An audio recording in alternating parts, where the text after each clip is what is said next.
We are now recording. This is session 2 of chapter 2. We left off where you guys were traveling to a spot where Beauty knew somebody had a cabin in the woods for sale. We have not short rested yet, right? Nope. Or long rested? Nope. Okay. You guys basically got into some werewolves, if I remember correctly, along your way, and you guys made it to the cabin, and that's where we will pick up. As you guys approach the cabin, this is pretty much what you see. Let's see if I can find it. This old guy holding the microphone? That's him. Okay. And that is the cabin in the woods. Now, this cabin is kind of off the beaten path. You guys travel a road, and to your right, or we'll say to your east, you're following along a river. The river seems to be flowing pretty good at this point. You can hear it. You're getting a lot of background noise from the river itself. It's that strong. Every now and then you may see a small barge, some people on it floating by. They pay no attention to you. When you guys get to the cabin, it's kind of off the beaten path. You got to follow a little trail, and it's tucked in some wood, so it's pretty secluded. And basically what it is just nothing more than a hunter's cabin. And we'll start with a rap at the door. I'm assuming, Damien, you know the guy. He's your buddy. And so your character, Beauty, is kind of heading down the path, and you guys will pick up from there. Knock, knock, knock. And guess what? Your buddy's home. He opens the door, and, hey, what's going on, Beauty? And, yeah, and happy to see you. And brings Start you guys, chum bucket. A lot of cursing going on, and he can greet you guys all inside, and he pulls out this big jug, and it's got 3 X's on it. Of course, XXX. Oh, yeah. Takes a big old swig and hands it to you. Guys, I think he's drinking pornography. Looking around, the room is pretty dusty. You can definitely tell there's not a maid around. You see some pretty constructed furniture. Makeshift chair, makeshift couch, if you will, a table. You see on the walls, which seem to be quite breezy as the wind blows. You see a lot of dead deer, trophies, antlers, heads of different game. Definitely a hunter. Okay, well, I'll let you guys go ahead and role play that out if you want. Everyone meet Starn. He and I worked on a shipping vessel together. Sailed many months. He's been a longtime friend of mine. You like putting things on your wall that you've killed. That's neat. Yes, definitely. This is kind of what I do, and I bring back like trophies so I can show people that I actually do instead of having that, that tall tale fish story. They say proof is in the pudding. Or in my case, the meat pie. So, do you like to hunt? I like hunting a thing or two. It's mostly just a job. Ah, excellent. What do you hunt? Well, around my hometown, there was a good bit of squirrel, rabbit. I actually came by hunting, though, first in the armies. Ah, have you ever hunted any snipe? No snipe. Oh, excellent. Just human. So what brings you by here, Beauty? Well, we're going to be heading into the city soon. It's still a shit show. It's a shit show, man. It's a shit show. That's what I figured. Well, I wanted to take you up on your offer if you're still selling the cabin. Yeah, as a matter of fact, it's for sale, and I wouldn't mind leaving these parts. Shall we go conduct business in the other room? Yeah, let's hammer out some details, because we don't want to draw too much attention in the city. Sounds like a plan. I'll tell you what, I'll meet you over here in DM room 2. How's that? Or D&D room 2. All right. All right. We'll be right back.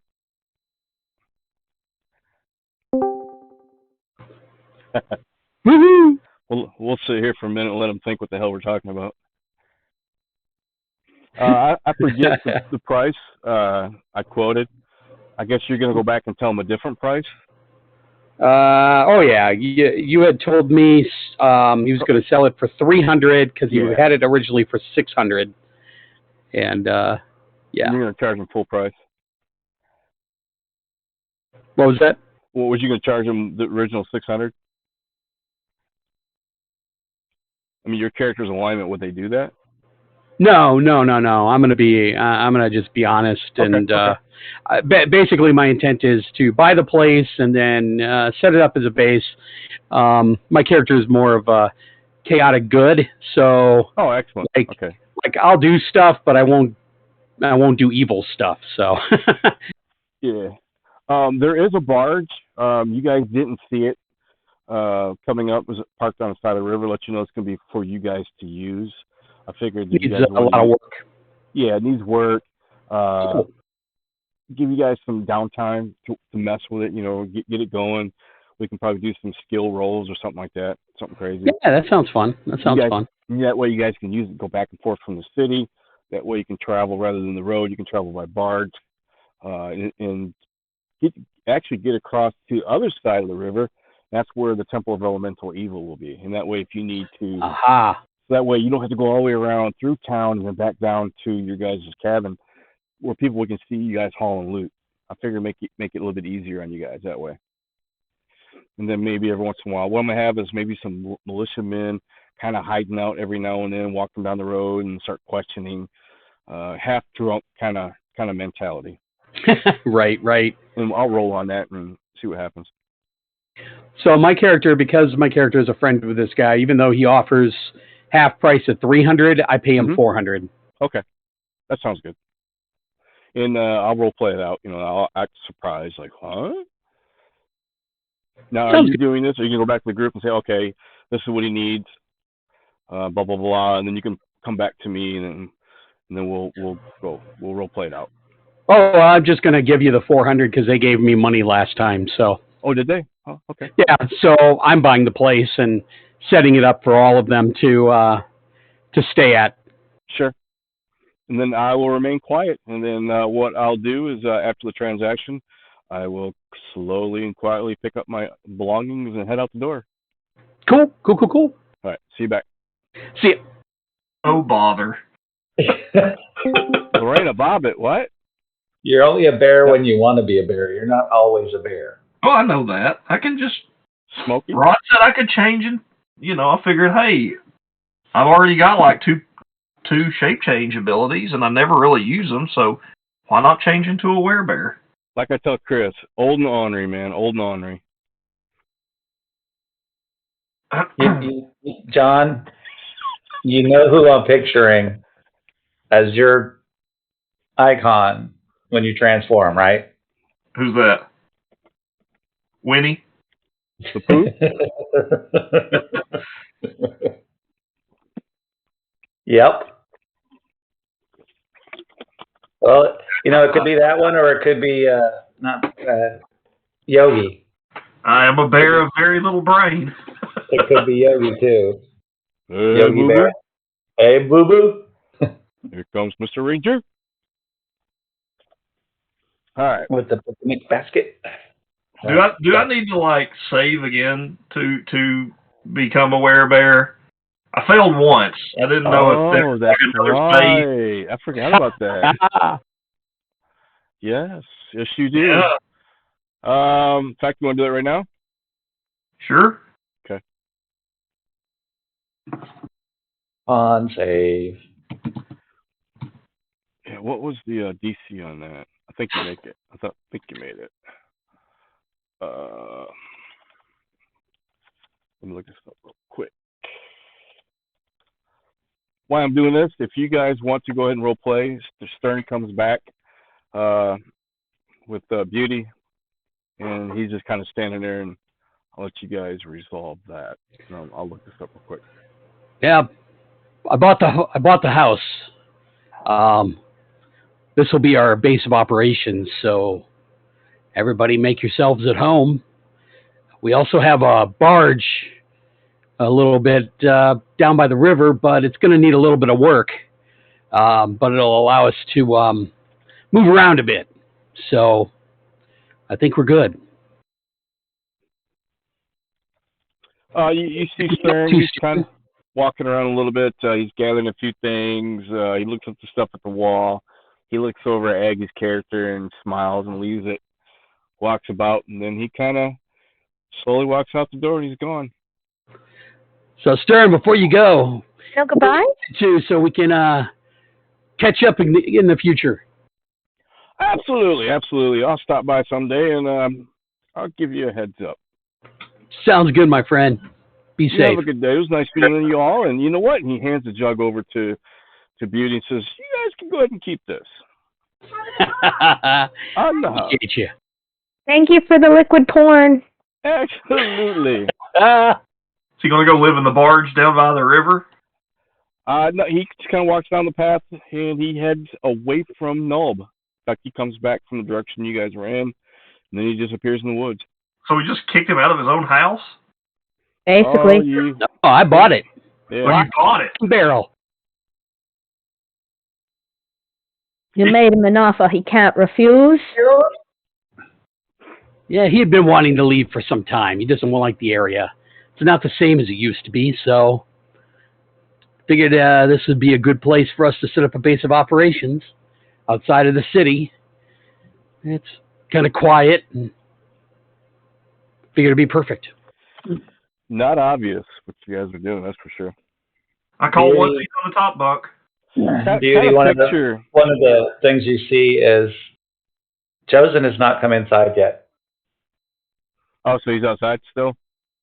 Yeah. Roll me a perception. Yeah. Okay. My passive perception is 16. Okay. Where do I roll that from in here? Yeah, anywhere you want. You can roll. No, I know. Yeah, there's no button for perception on your character sheet. That's what I'm looking at. I'm like, should be under skills. Yeah, it should be under your skills. There it is. Okay. Got it. 19. Holler if you need me. 19. As the sun glistens off down, you see reflection by the river. There's something shiny, almost a mirrored reflection. You pick up something, and it's kind of down a little bit. Do you walk further to investigate? I'm gonna try and get Aggie's attention.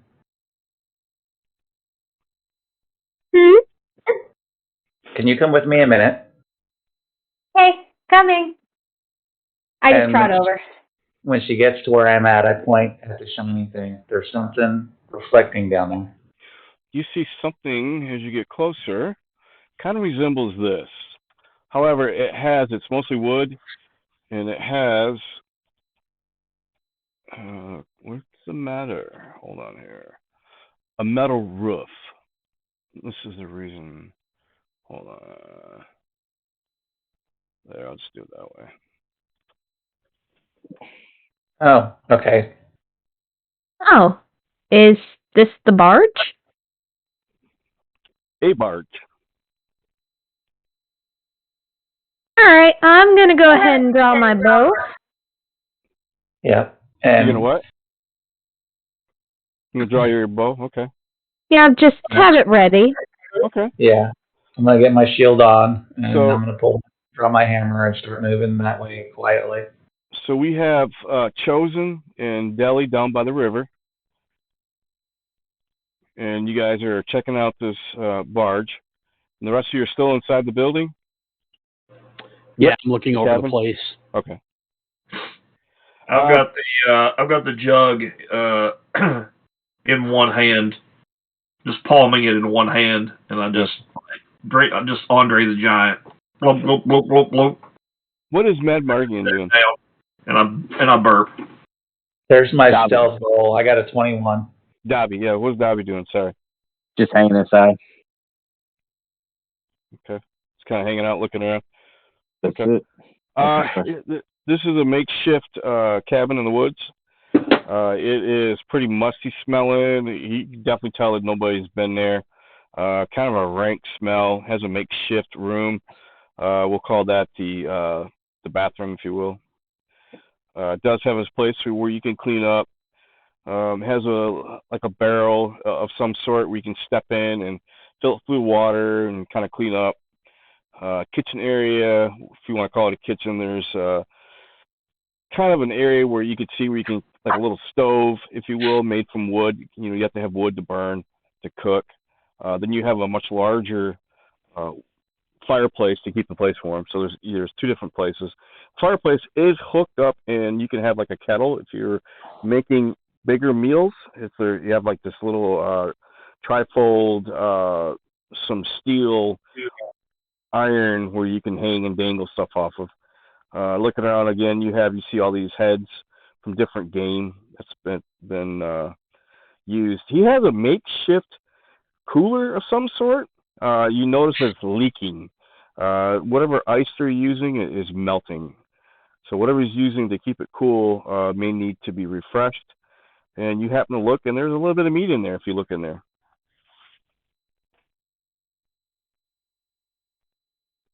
You guys are tucked in probably about 100 feet in the woods, so you can't really see the cabin if you're standing out from the roadway. But there is a path, and the clearing is just enough probably to get a wagon through. So it is the clearing is wide enough to get in, but it's kind of curved and tucked in behind the woods. Of course, obviously, fire would reflect, and you could see it at night if you're out there with torches. Chosen and Deli, you guys are still standing at the barge. The barge is just kind of swaying back and forth with the water. You notice the barge looks pretty beat up. It's not sinking, but it's not exactly floating 100%. It is a little bit of water that's kind of flowing off the top of it. You notice it looks like it's in rough shape. It can use some help. Definitely wouldn't want to go out in the river, let alone a sea of any sort. But it is floating. Is it tied to something, or is it just kind of free floating? Nope, it's free floating, but it is tied. It ain't gonna go nowhere. Well, I guess I'll just whisper to Chosen, should we try to sneak on board? Absolutely. Let's figure out if this is the said vessel or if this is somebody else.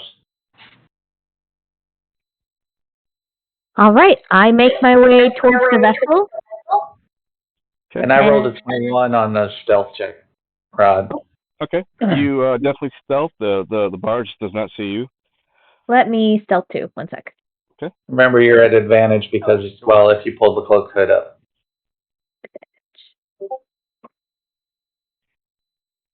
Yep, definitely.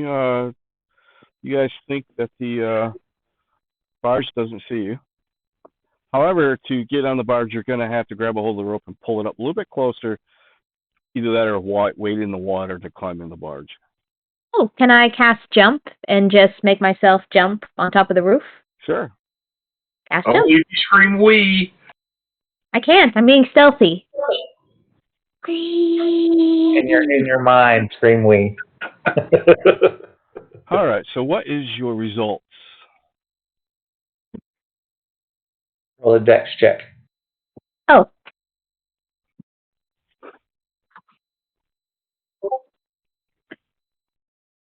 Nine, no problem. You stealthily jump onto a metal tin roof, which goes wham, and you're on it. Stealthful.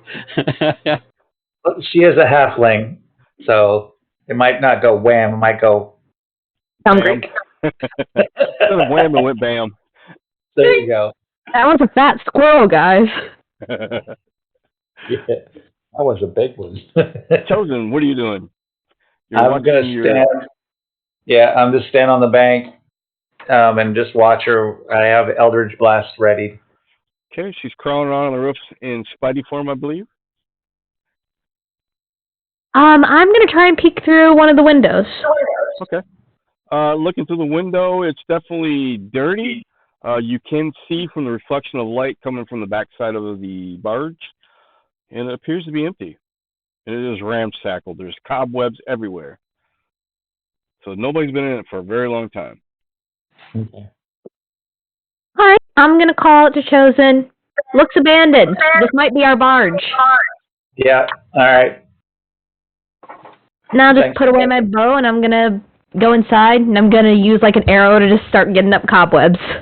Okay. Cleaning it up. Am I a werebear?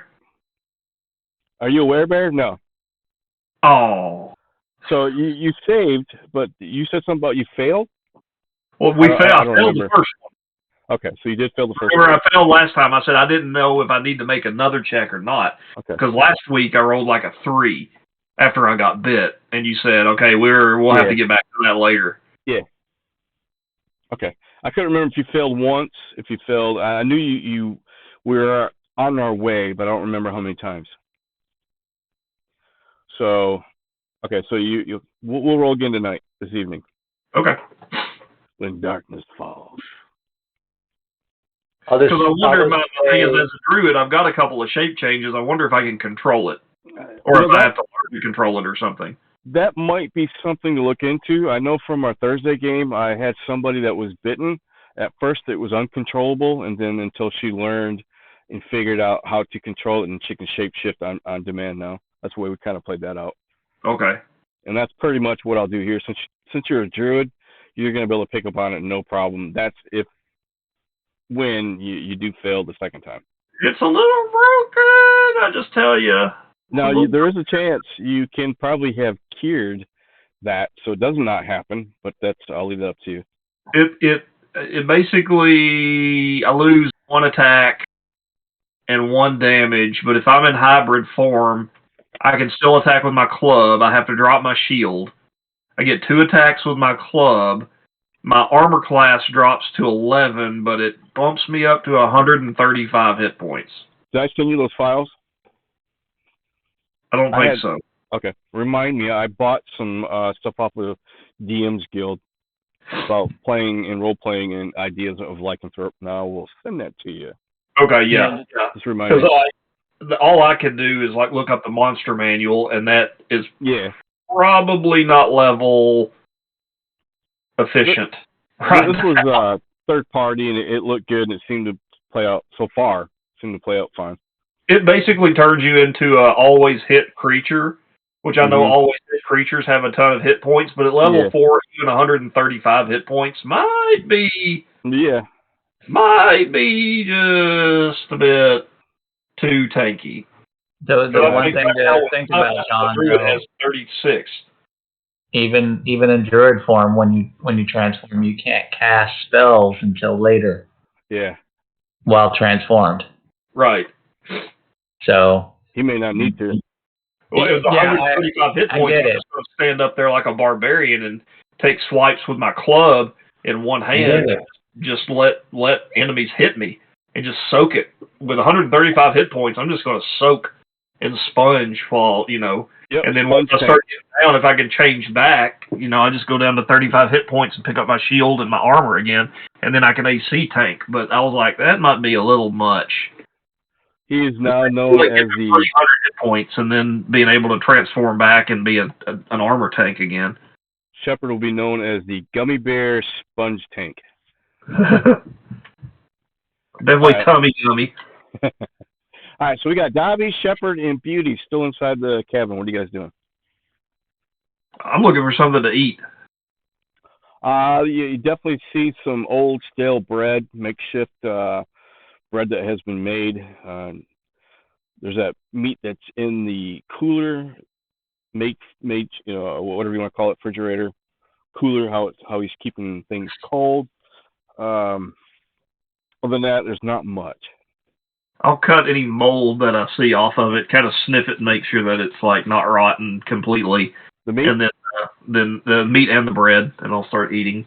No mold on the meat. Meat seems to be maybe at least a few days old. It's been kept well cooled. Other than the ice that is now currently melting, it's still fairly cool inside there. Maybe a little soggy from the water, maybe, and the bread is fine. No mold.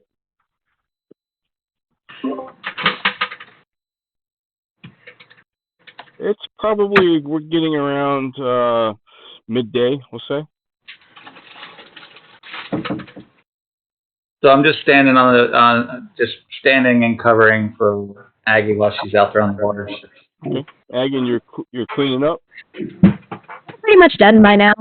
Or at least done with the cobwebs. I figured, like, if it's going to be a deep scrub, that's something I more have to prepare for. Oh, it's going to need more than just a deep scrub. That's for sure. It's going to need some repair.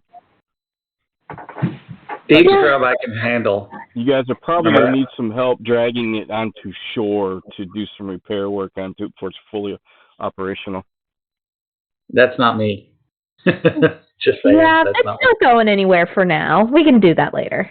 I say we start heading back. Okay.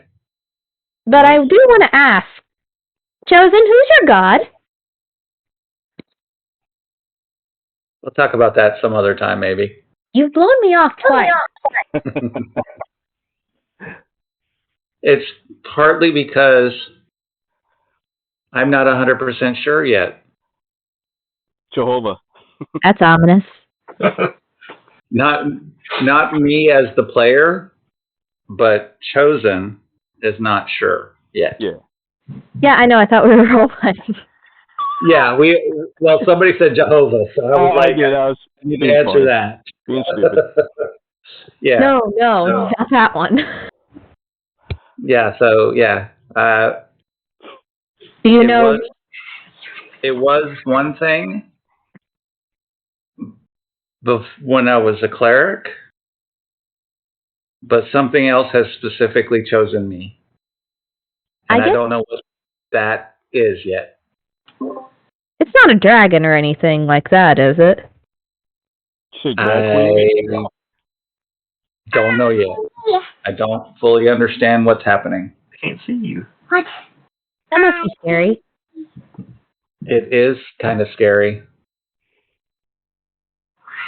Okay. I just take your hand and I'm just not going to talk anymore. That's why I'm quiet a lot. We'll say hi. Hi. Hey. Hi.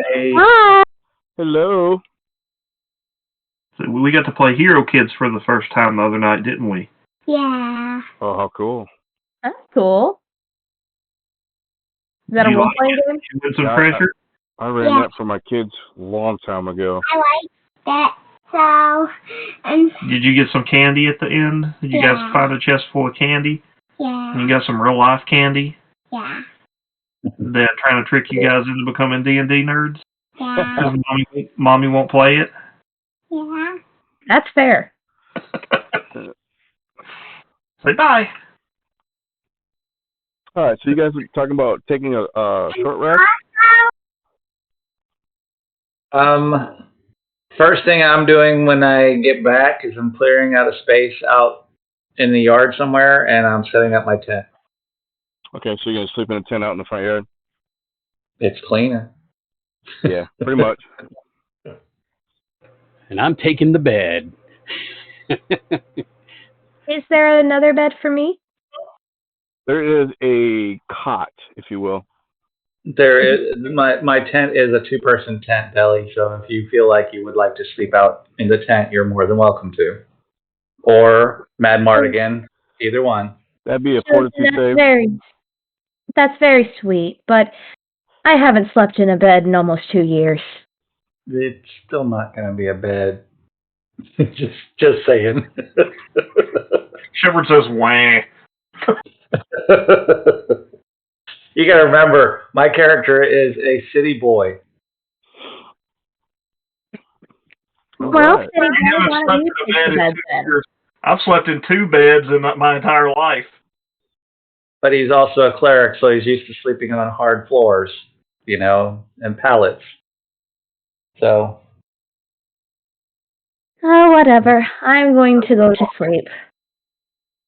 So basically, I'm going to lay out my cloak of elven kind on top of the dust, and I'm going to curl up, and nobody wake me unless you're bleeding.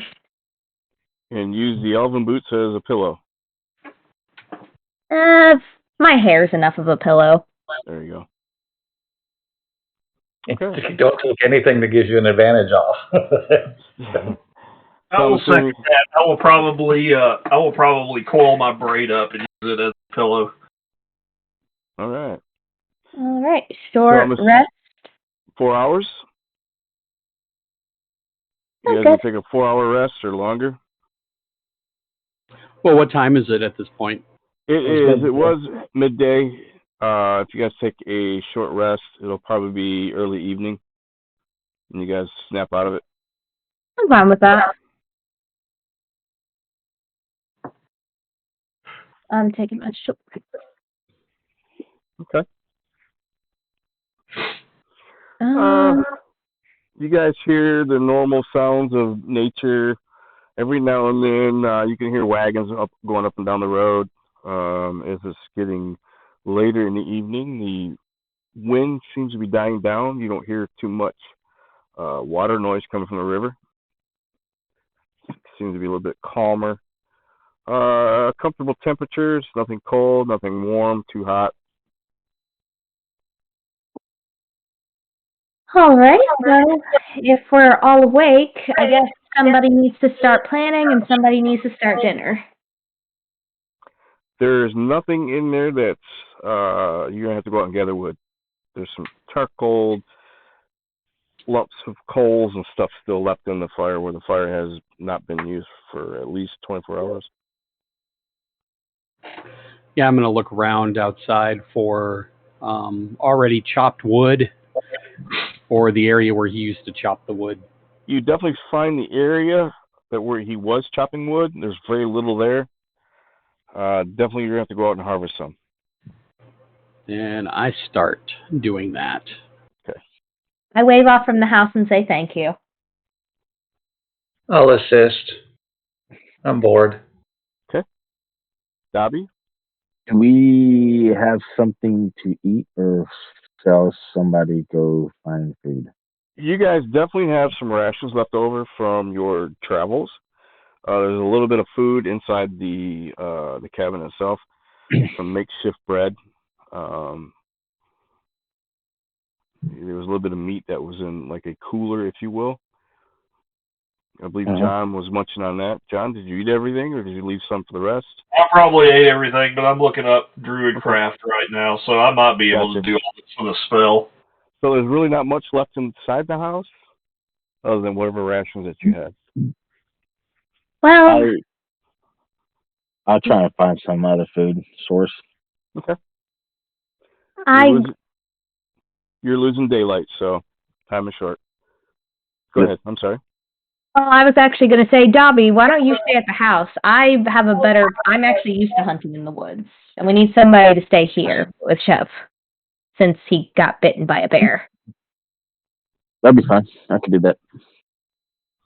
All right. I grab my bow and I head out into the woods to hunt some game. All right. Roll me a percentile, 50% better. Not a bear, a wolf. A percentile? Yep. What's a percentile? D100. D100. Just D100. Oh, 50 cool. 50 or higher.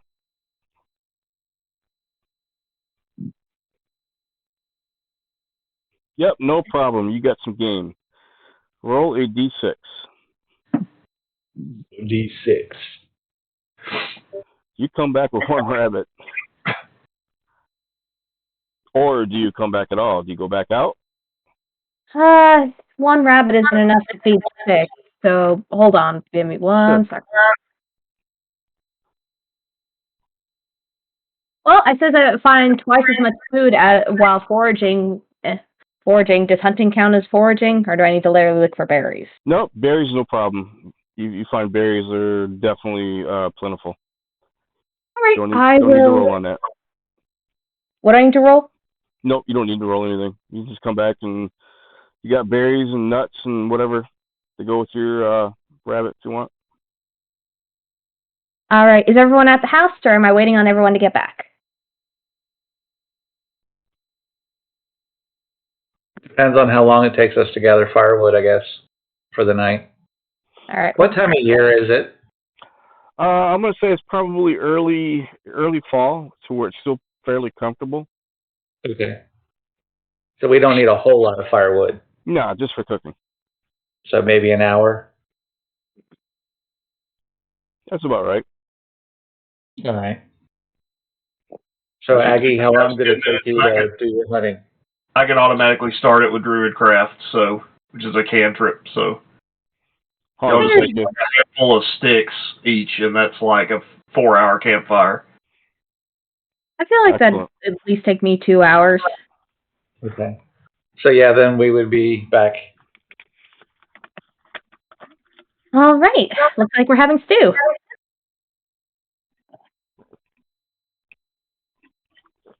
You definitely find some I'll wild. pull out.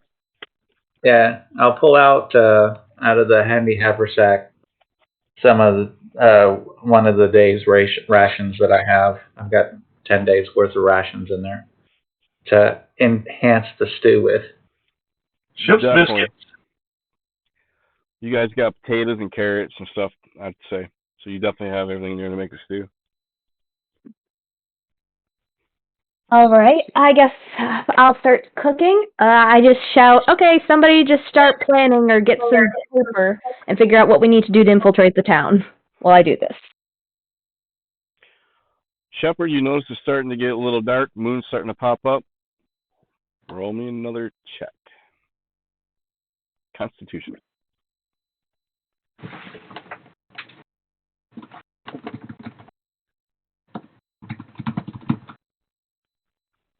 Oh shit. All right. So tell me what you're doing right now. The dice gods have spoken, John. I probably am just laying on the floor watching them cook after I set the cast the spell to start the fire. You start to feel a little fuzzy tingling feeling going on. Kind of a slow process. After a little bit of time has passed, you start seeing these little hairs protruding. And you are changing. So, Rod, I'm going to have gone invisible using my boots, and I'm going to be walking towards town just to kind of get the lay of the land, get some recon going like Aggie suggested that we do. So, are you walking down the road? Or are you walking on the side of the road? Are you on the side where the river is? I'm going to stay probably 25 feet off the road in the woods. Okay, so you can travel the wood line? Yeah, and I'm going to be invisible with my boots of elven kind, moving through the woods. Sounds good. Dobby, what are you doing? Well, I was staying at the house since everybody else was out foraging and whatnot. So you're hanging out at the house? I still stay, yeah. Can't do much else. You have to go ahead. Is there anybody else at the house? That's what I'm going to find out. Okay. I'm in the kitchen cooking. Okay, then I'll probably go into town as well, and I use my ring of invisibility. So Chosen and Dobby are heading into town. We have Deli that is cooking in the makeshift kitchen. Shepard's kind of laying on the floor, getting comfy. And what is Beauty doing? And just kind of hanging out back at the house, relaxing. Are you anywhere where you can see Shepard? Probably not. I'm probably in the room, the makeshift room with the bed. Gotcha. And Rod, point. I'm not going into town. I'm just reconning the area around us. Okay. Maybe an hour out from the. Well, let me ask that. Are we more than an hour away from the town? Yeah, about an hour and a half, we'll say.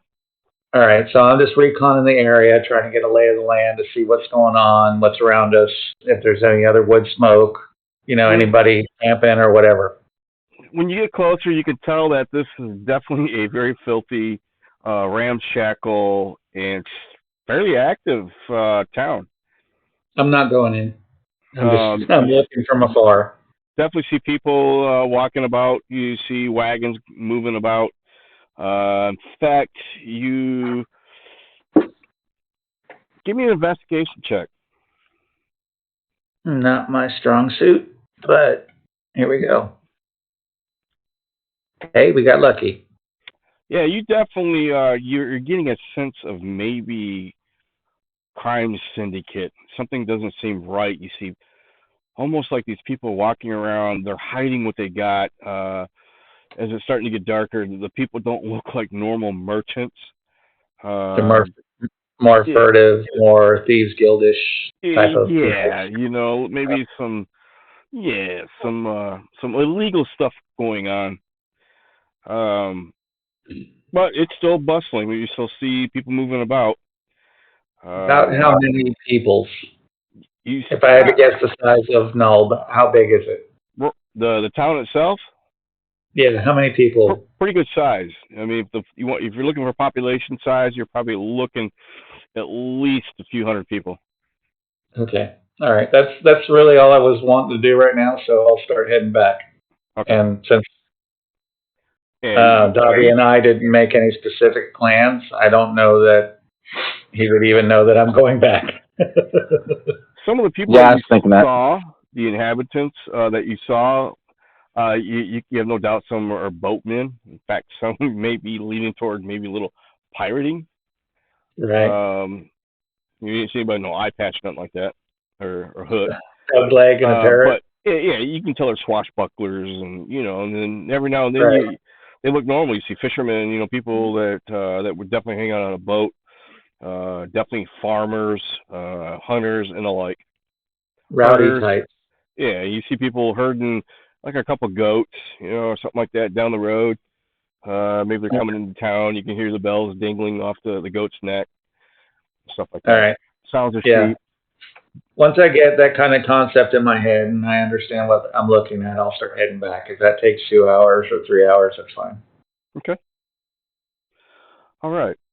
John, you are all of a sudden starting to look like Grizzly Adams, and you're not sure. Well, you kind of get an idea why. In fact, by this point, you know something is going on.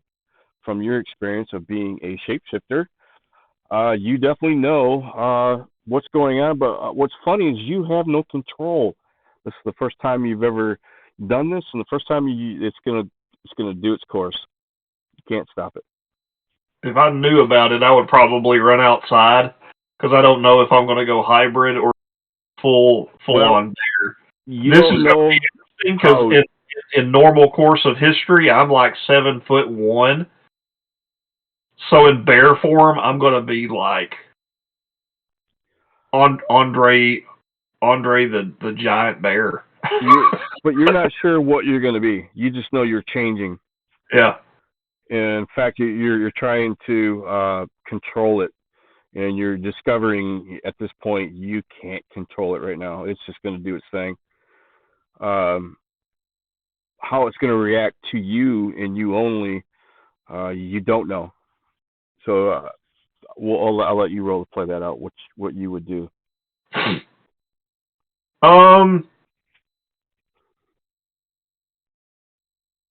He's always kind of had like he was able, okay.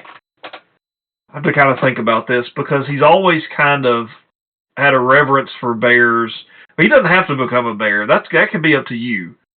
But he's had I thought maybe werebear because he had a reverence for bears. He summons the spirit bear. He's always been able to call that spirit bear, which was in his mind a divine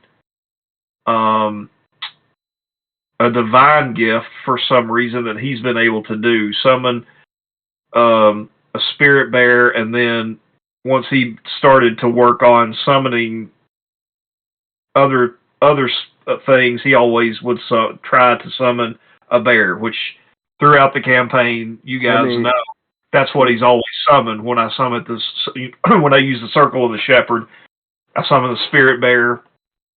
And when I can actually use a summon monster spell, I would summon a bear. What was the last thing that you shapeshifted into? He's never shapeshifted because Okay, so he hasn't never always focused on summoning, not changing. Okay. So what can you change he has into? the ability to shapeshift, so he's probably been able to do it, but it's probably been kind of messy, like this one, and maybe he didn't like it.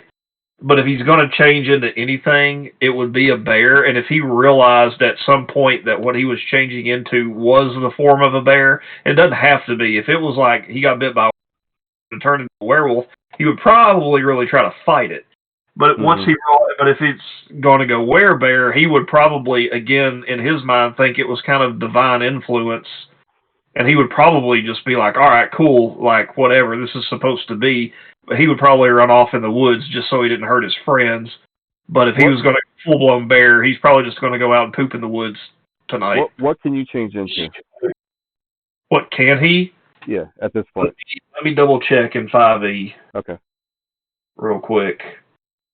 You said you haven't changed anything yet in his life. He probably has because he's got the ability.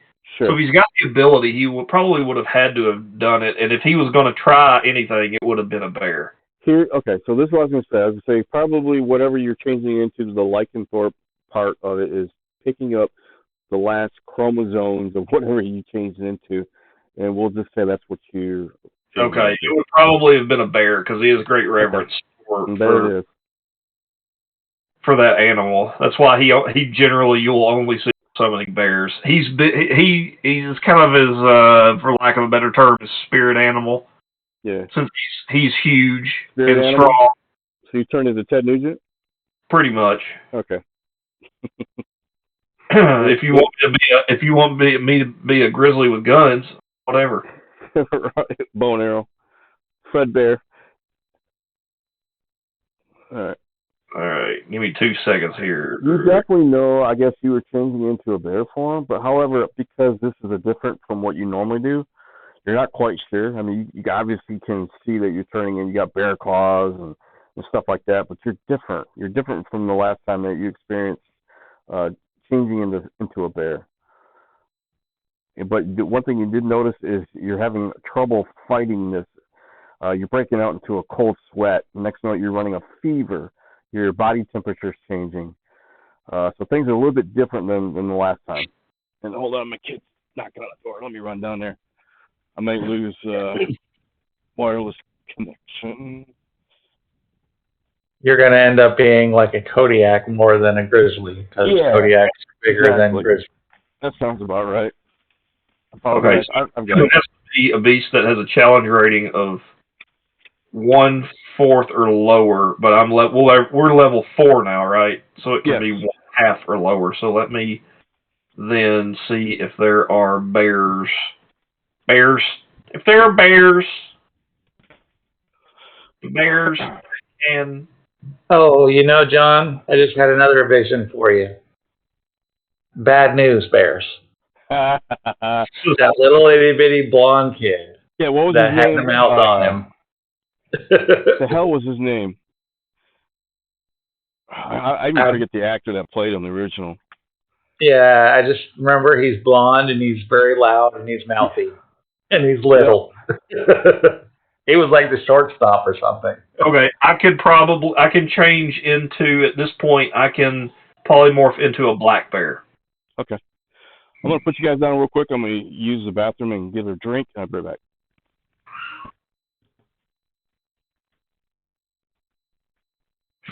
There is no such thing as a little black bear. John, that doesn't work. That just doesn't work. That image does not work. What's that? A little black bear. You're already 7 foot tall. Oh, no, he's going to be a much bigger bear. But I guess my coat would have to be black at this point. I can't be a brown bear. Brown bear is CR1, so I have to wait till level 6 to be able to... I'm still seeing the Kodiak. I'm still seeing the Kodiak as the right bear for you because of your size. Also, are you making any noise during this transformation, or am I just cooking while you're just kind of breaking into a sweat behind I me? probably would have ran out the door. You probably would have seen me run out the door really quick and be like, what the heck? Jump up and run. Yeah, because I probably would have known what was going on. So I'm probably like dizzily like stumbling around in the forest. Which you saw me, y'all might have seen me completely down that liquor. Like he handed it and I just like grabbed it from whoever with like one hand and just downed it Andre the Giant style. Just blurp, blurp, blurp, like a bottle of vodka just down the hatch. So you may very well think I'm like as drunk as a skunk and was to get sick or something. So who knows? The only problem is there was an animal growl as he was running out the front door. Depending on Shepard, that might be normal as well. You know? That's true. That is true. You are a half orc. So. Oh yeah, that could be deadly, dude. Deadly combination. So, does Beauty find that roar attractive?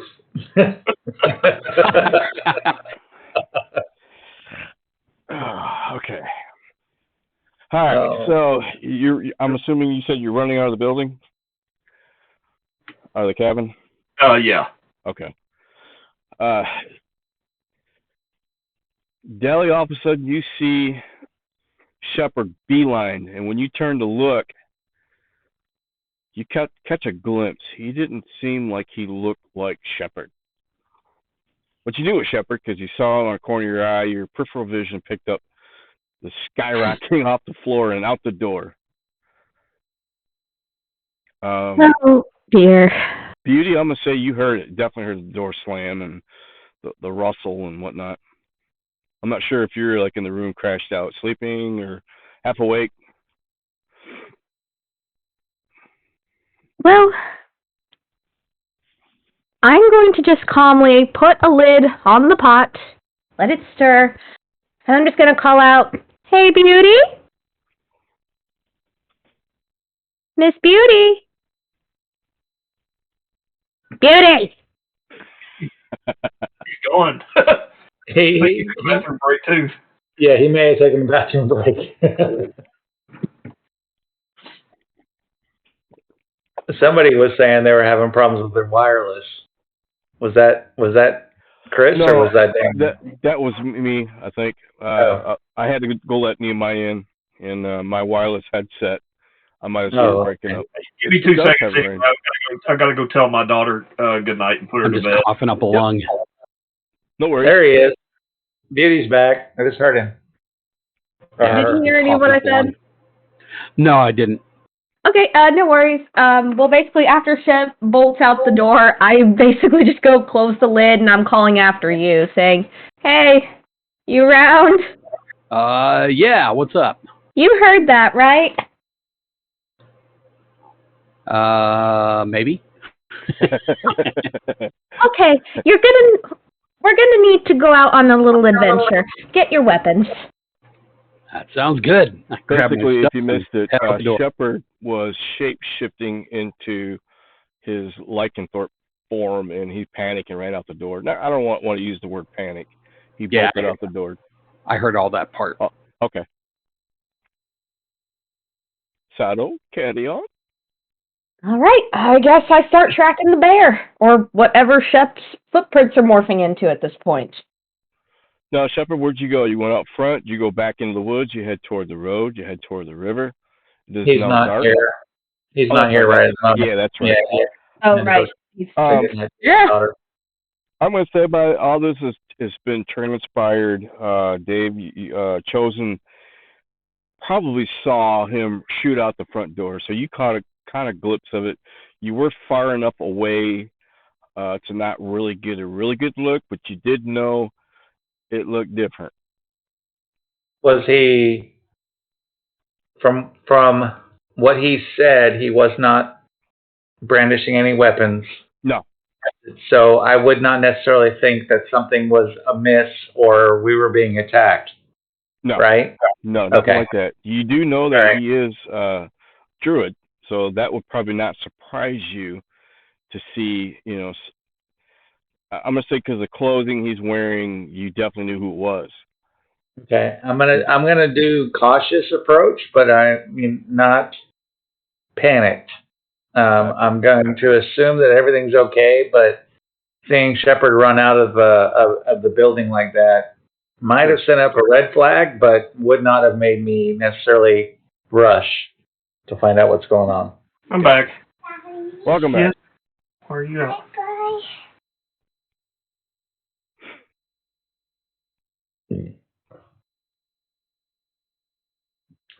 So I'll move towards the cabin, but I'll do it slowly and cautiously. Okay. All right, I'm back. Dobby, were you with Chosen, or were you doing your own little investigation? Well, he and I were both using our rings of invisibility, so we didn't see each other, obviously. Yeah, we didn't see each other. Okay. I would still go hang around and go check out the town and see if I could see much of anything else. Okay. I mean, if I was going to walk down there, I would Sure. at least check it out. Okay. I'll get back to you on that. Sure. So, Shepard, where'd you go? Did you go out to the river? Did you go out to the road? Did you go back deeper in the woods?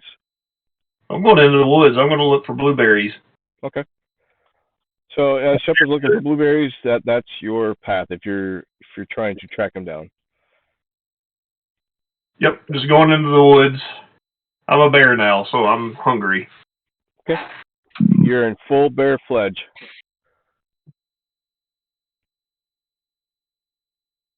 Okay.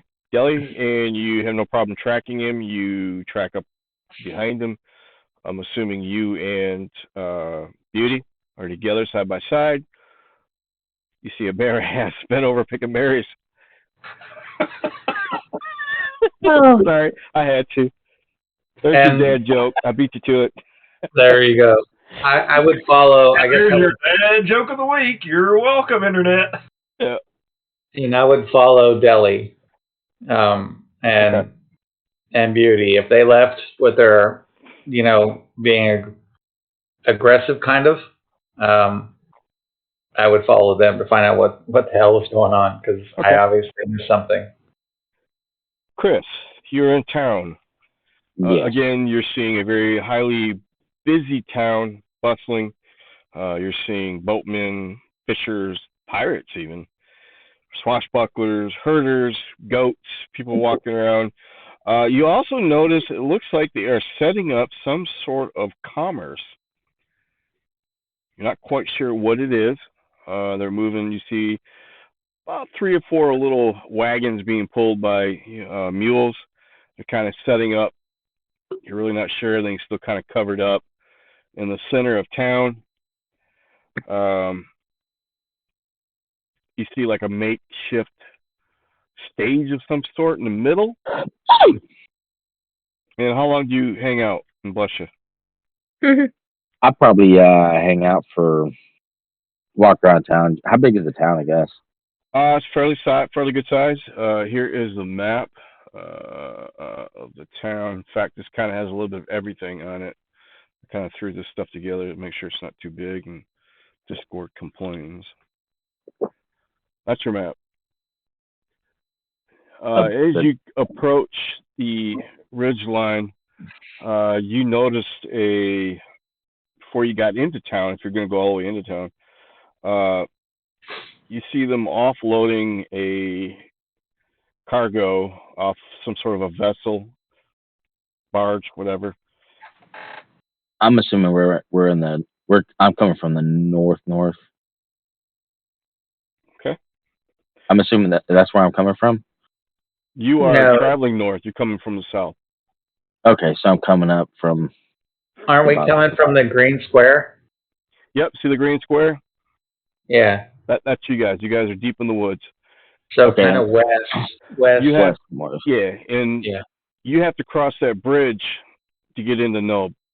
However, crossing the bridge, that's where you noticed this cargo being offloaded on the other side of the river. would I recognize cargo, or can I tell what it is? Anything stamped on it? No, there's nothing really stamped. There's no markings or nothing. It's just cargo. And the people that are offloading, they definitely have no doubt look shady. Maybe some little illegal activity going on. And it looks like they're probably loading into the waterside hostel. That's where they're unloading it to? It looks like it. You can't tell. You're on the other side of the river. I'll go into town. Yes. Okay. Are you still invisible? Yes, of course. All right. So, I'm assuming nobody Rod, can see. Yeah. tell me what I'm seeing on that map, because it looks like the water just stops. It goes up further. If you look at the center map. Yeah, I'm looking at the one that says Nulb, and right there at the Boatman's Tavern and Market. Yeah. It looks is it flowing into the ground at that point? Not that I'm aware of. I didn't see anything Coming out? knowledge coming out. I don't see anything. But I'm gonna go for right now. I'm gonna go ahead and go by the middle map. Just say it goes through town and back out. Okay, so let me make an assumption here that we've got some kind of underground thing coming out there, and so the current would run away from Nulb and down. No. No. We'll just say it's flowing into town. Okay. All right. Cool. Unless, if I had to retract that, I didn't see anything so far from what I read, and that could change. I don't know if it's somebody, this was their homebrew picture of Nulb, because this is definitely not D&D WotC material. Yeah. My question really is about our barge. It doesn't have sails. It doesn't have rowers. Nope. So that means we're basically floating to the current. There are some oars inside the boat. They're just not protruding. Okay. All right. Great. So, Chris, Dobby, back to this. It looks like they're kind of, you can't really tell, but it looks like they may be loading some of this cargo into the waterside hostel. Yep. I'll go across the bridge there, invisible. Okay. Now explain me what your invisible boots do. Is there a chance you can be seen? I don't have invisible boots. I have the ring of invisibility. Okay. So it says while wearing this ring, you can turn invisible as an action. Anything you are wearing and carrying is invisible as well. You remain invisible until the ring is removed, until you attack or cast a spell, or until you use a bonus action to become invisible again. Okay. So you're definitely invisible. Correct. Gotcha. He's invisible, but he's not silent. Right. You can still be heard. Where Aggie and I, with the boots, basically moving silently. Gotcha. Yeah, no issues. You cross the bridge. What are you wearing? What is your actual armor? Are you wearing You wearing leather boots? Wearing metal boots? Or are you wearing any shoes? Because you're a wizard, right? Yeah, I'm just a wizard. I just got probably some regular boots on, some elven chain, some Crocs, elven chain, cloak, that sort of thing. Okay, no issues. And then I guess I just wander through town, see if there's anything. I know it seems like more of a pretty shady town. Yeah, it's pretty shady, filthy. I guess as I pass by everybody, are they talking about anything particular or just random? Just random. You notice the morale's not cheerful. You have a mixture of people who are chaotic evil. You have a mixture of people who are chaotic good.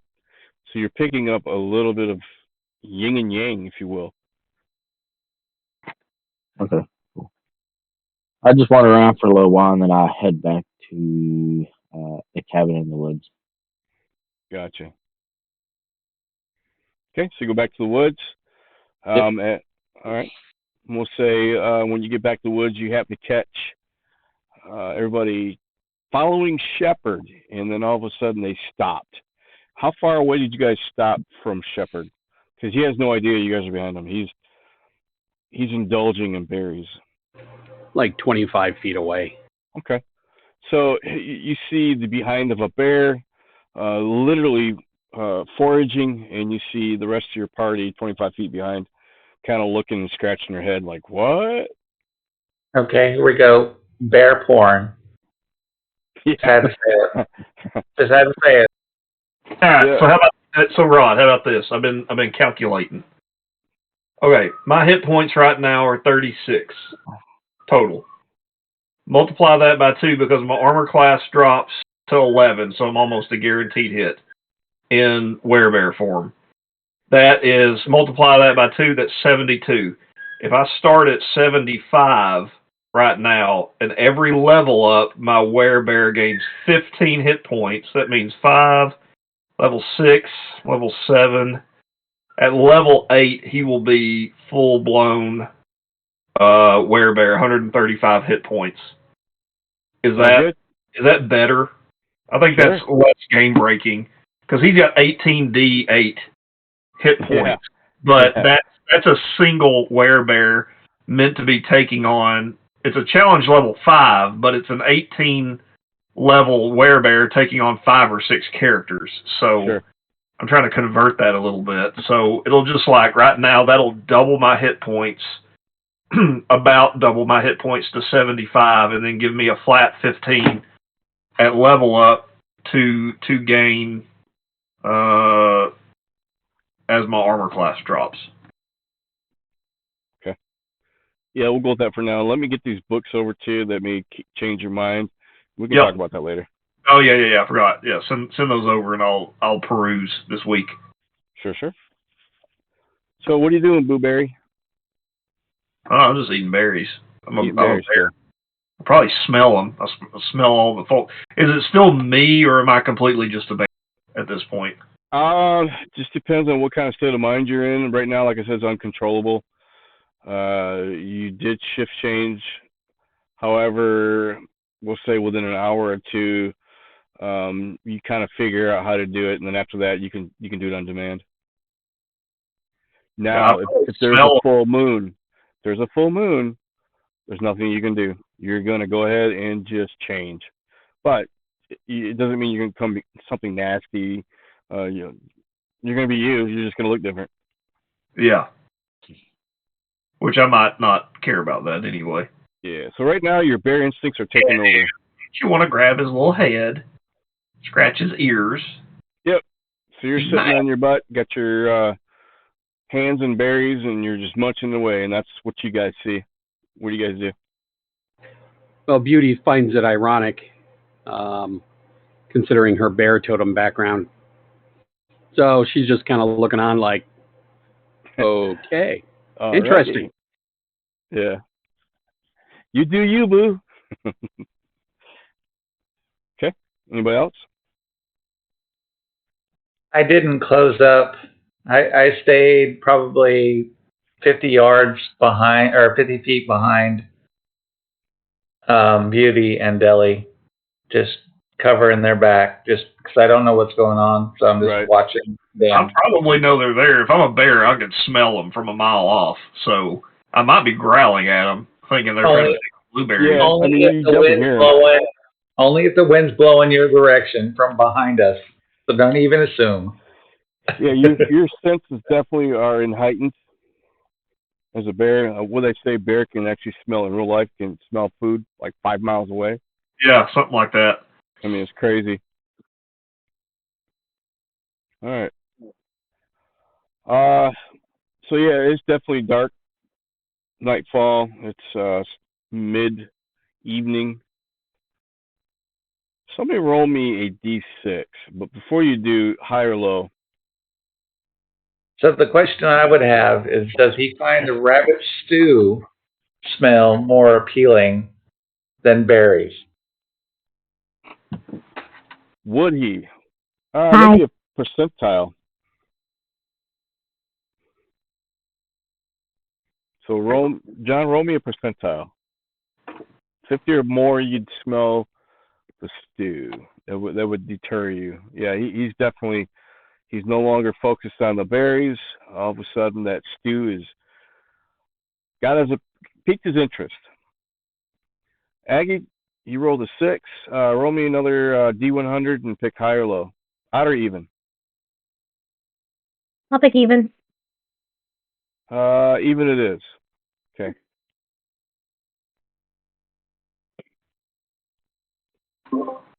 So, John, your attention is now on stew. What do you do? Way.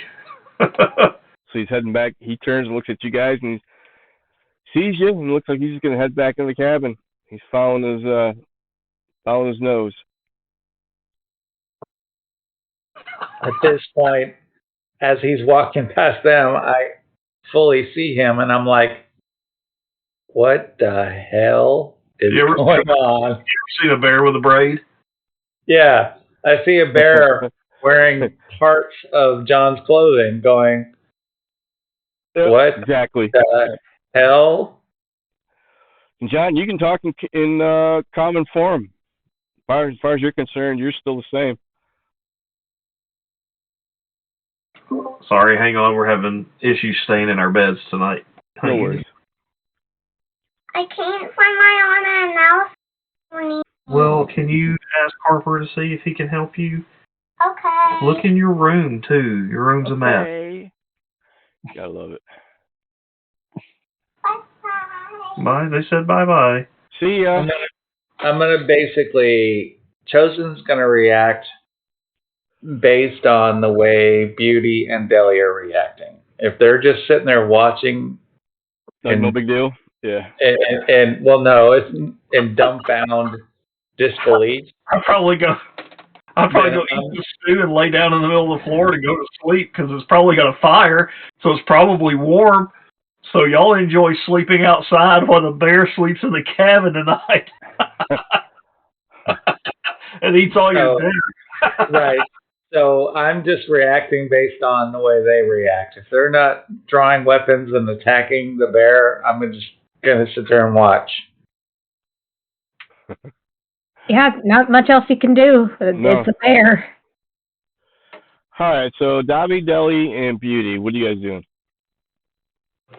I'm going back into the house and going to bed. Okay. Eat in bed. Eat and sleep. Eat and sleep. I'll clean it up in the morning. I'm going to bed. Okay, so everybody's going to bed hungry. I'm going to pull out another ration, and I'm going to get in my tent, and I'm going to tie the tent flaps closed, and I'm going to eat that ration and then go to bed. Okay. The cabin has a master bedroom. I'm assuming Beauty took that over. And Oh, yeah. A couple of cots. And so you guys taking a cot, sleeping on the floor. Taking a cot. Gotcha. I will try to probably just take a cot, I guess. Okay. Chosen's out of the tent. And by the way, Rod, I'm still invisible, I guess, because I've got the ring on. Okay. I'm uninvisible. All right. All right, so somebody roll me percentile. And we're going to go, before you do, high or low? Low. Low it is. All right. 29. 29. That's low. Okay. Morning comes, uneventful. It is very early, crack of dawn. Who's awake?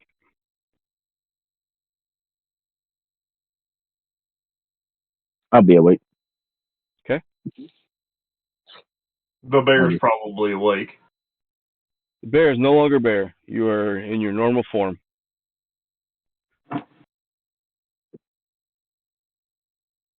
And you now can change at will if you want, unless there is a full moon, and then you have no control. It just does its thing. Yeah, this is saying that a Kodiak bear is 9 feet tall standing on its back legs. Jesus. Yeah, that makes sense. I'm going to be. I would probably be awake, but I'm in my morning prayers. Okay, so you're in your morning prayers. Are you still in the tent or outside the tent? It's still in a tent. Okay, still inside the tent. The bear's awake, who's no longer a bear. The orc is awake. Or not the orc, but the half-orc, right? Yep. Dobby's awake. Really full. Now, are you guys making a lot of noise? Are you guys just kind of being yourself? Would you wake up the other people that are in there, other than the person in the room snoring, I'm assuming? I would picture an orc would probably snore, no problem. Or half-orc. Is that what you are, half-orc?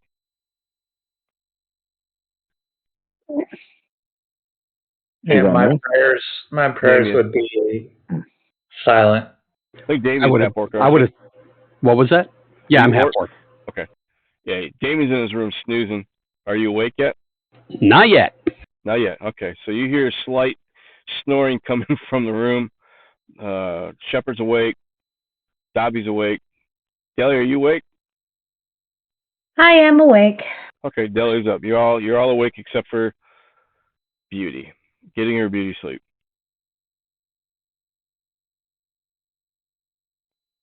What you guys What? doing? Well, I go over to Chef and I say, "Do you remember what happened last night?" Oh, Rod, do I? Yeah, I mean, you're completely well alert what's going on, other than the transformation. You know, you struggling, body temperature, fever, and then you just got hungry, went and ate. Like no big deal. I'd probably just nod yes then. And you look over and you see Shepard with blueberry stained fingertips and lips. He's got blueberry stains on the side of his cheeks and chin, and where he's just mowed down.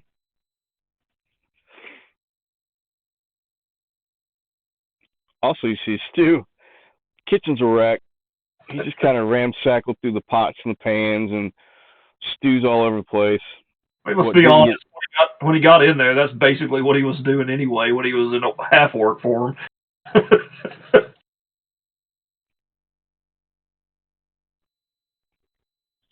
Well, are you feeling okay? He'll nod yes. Okay, good. Now get in there and clean up the kitchen. I guess he goes to clean the kitchen. Deli's going in the woods. All right, Deli, as you step out to go into the woods, roll me a perception. All right.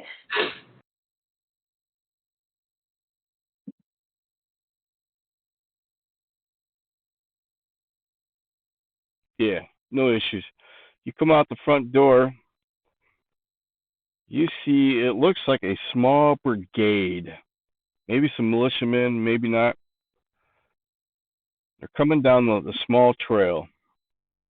They see you and they stop. Who goes there? Who goes here? Do I hear that, Rod, since I'm outside? Yeah, definitely. I mean, if you're in the tent. Come out of the tent. Where's Starn? He left. He left? He Where did left. he go? Where did he go? I don't know. We'll ask him. You don't know? Yes. They draw their weapons. Guys, Starn. I made it worse. They're yelling out, Starn, are you in there? Darn's not here. We bought the place from him, and he left. You bought the place? Who are you? My name is Chosen. Chosen. We bought the place, and he left yesterday afternoon.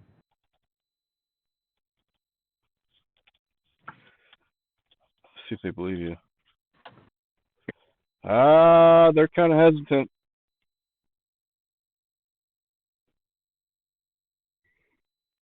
So why did he sell? Why did you buy? Because we want to get to know Nulb a little better. They start laughing. And maybe interact and sell and buy from them. They start laughing, and you can hear somebody in the back. The hell he want with Nulb? This shithole, you know? And they kind of chuckle. Do we recognize, Deli or I recognize the coat of arms that these guys are wearing? Nope, they just rags. The only thing of value is probably their weapon. You don't see anything. I mean, they're look like they haven't had a bath in months. So I look at them and I say, "Are you guys from Nulb?" We are part of the militia. Nulb militia? That's correct. We pretty much try to keep the peace and order through here. We were patrolling and noticed a rank smell of blueberries. So why are you laughing when we say we want to partake in the purchase of ill-gotten goods that Nulb is selling? Well, we just find that highly unlikely, is all. We have to be. You don't know what we want to buy. You don't know us. We have to be very leery of strangers. You know, there has been evil through this place. Maybe we're fine with that. Maybe we encourage that. They chuckle and they're like, "Yeah, we'll read about you." And they turn and start to walk off. As soon as they're out of earshot, I ask Chosen, "Is there any way you can ward this place?" I cannot. Not from that kind of thing. What I found yesterday in my recon of Nulb was they are greedy, they are self-serving, they are angry, they are evil.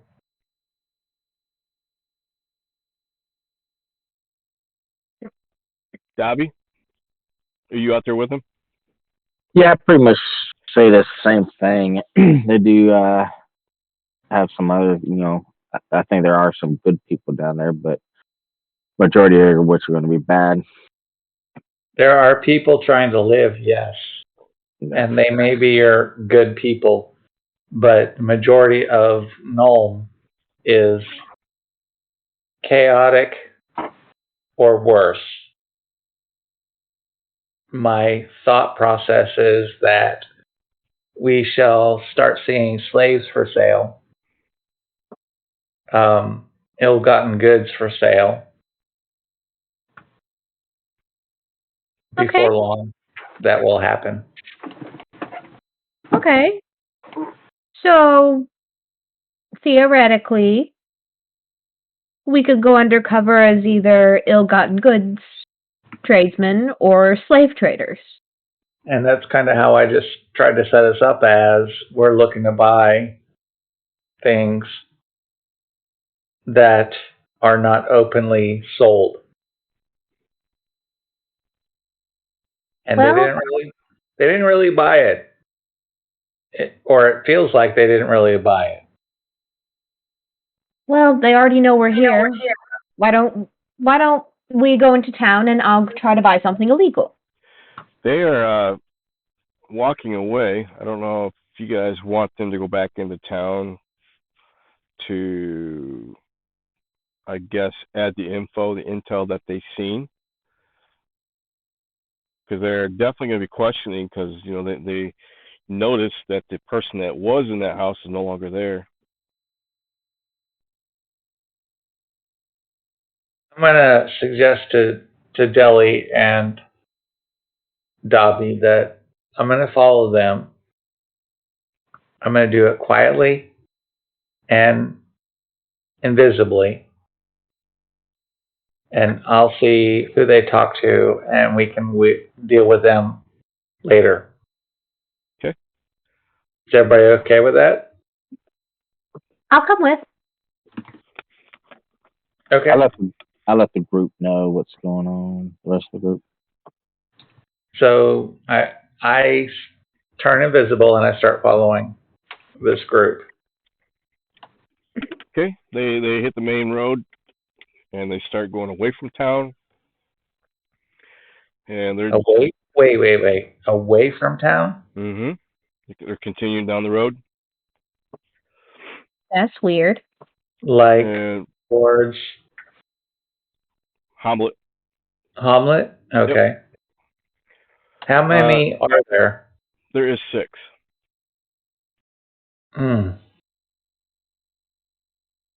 I don't think Deli and I can handle 6. Can I cast Detect Magic on them? Sure. All right. Now, are you invisible? Yes. Now, this is verbal, right? It's not an attack spell, so it shouldn't cause her to become. It's a range as well, isn't it? Level 1. feet. You can get within 30 feet.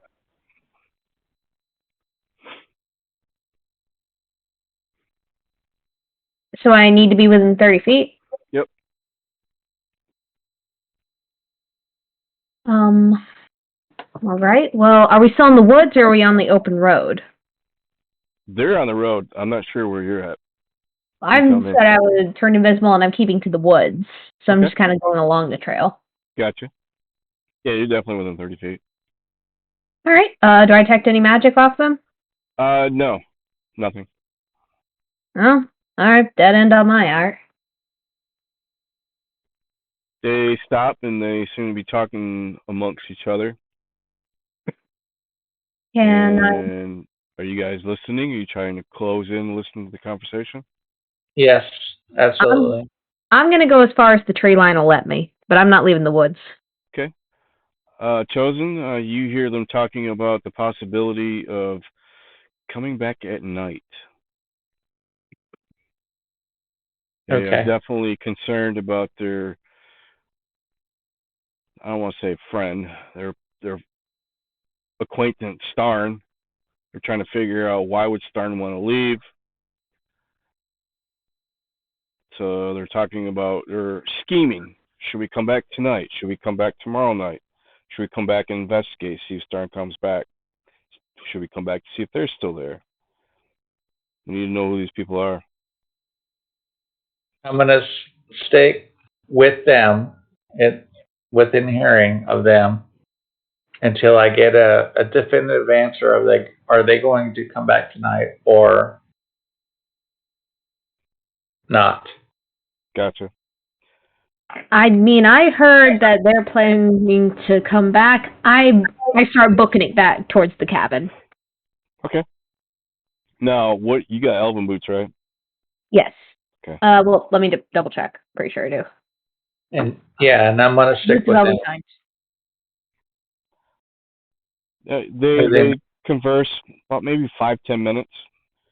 They can't make up their mind what they want to do.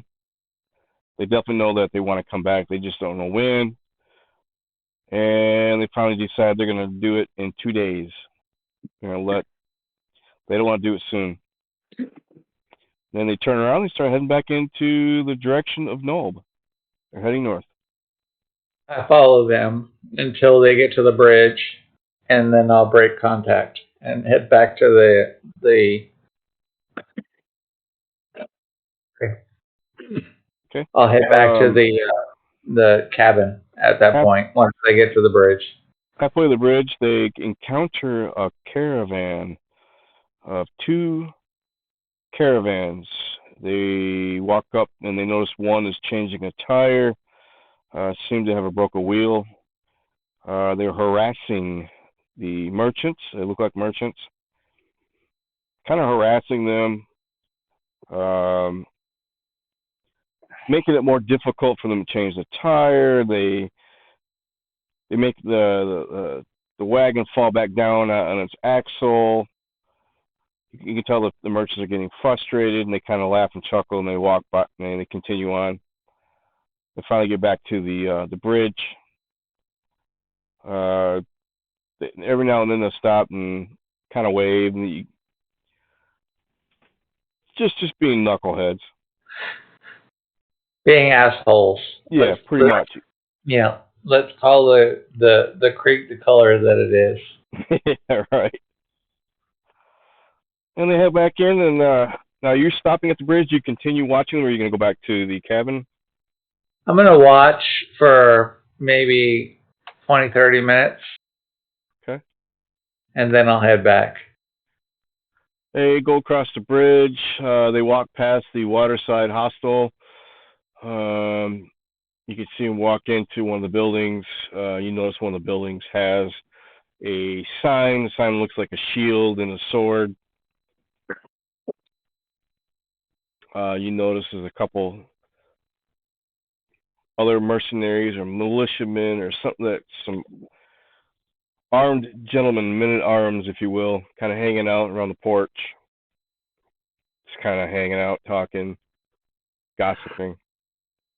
These, the sword and the shield, is this something we've seen before on weapons or livery of people? Nope, it's just a plain old generic sign with a shield and sword. Okay. And representing the mercenary area. What was the weapons that we collected? What was the symbol on the weapons? That was, let's see if I can find that again.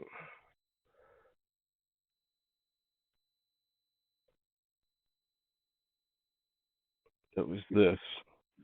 And you did not see that. I'm going to spend some time trying to figure out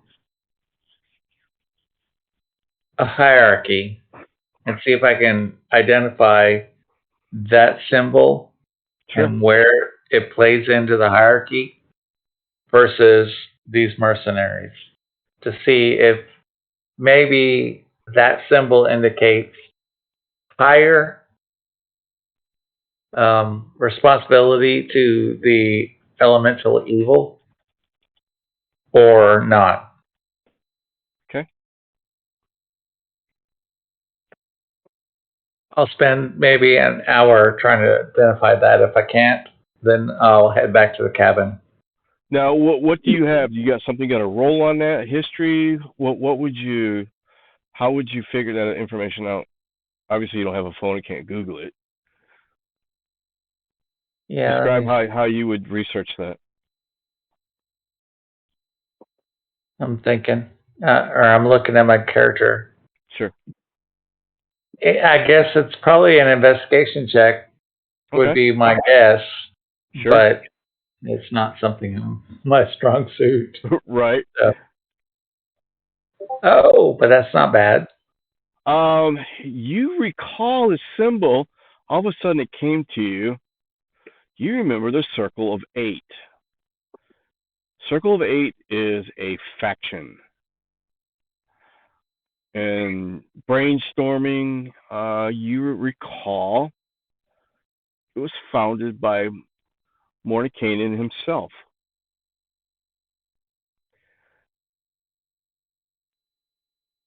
Okay.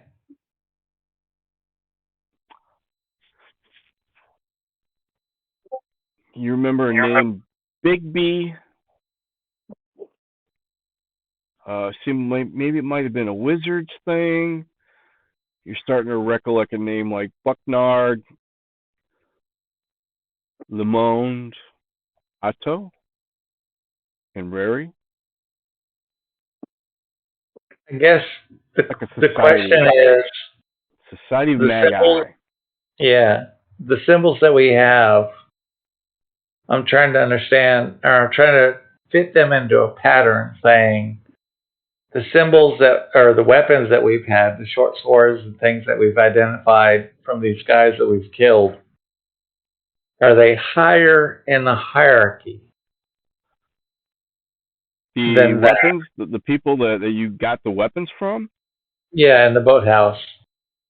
Yeah, you're not sure. Okay. For all you know, it could be bad cops. You know what I mean? Yeah. Yeah, we Or could be it the could- lowest of the lowest. Yep. Because, or we could be the highest of the highest. But I don't know. All right. Well, I head back to the boathouse or the cabin at that point. Gotcha.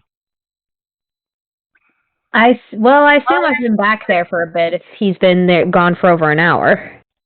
Yeah, he's been gone for a while. All right. Well, when I run back, I'm gonna burst through the door and say, I need somebody strong now.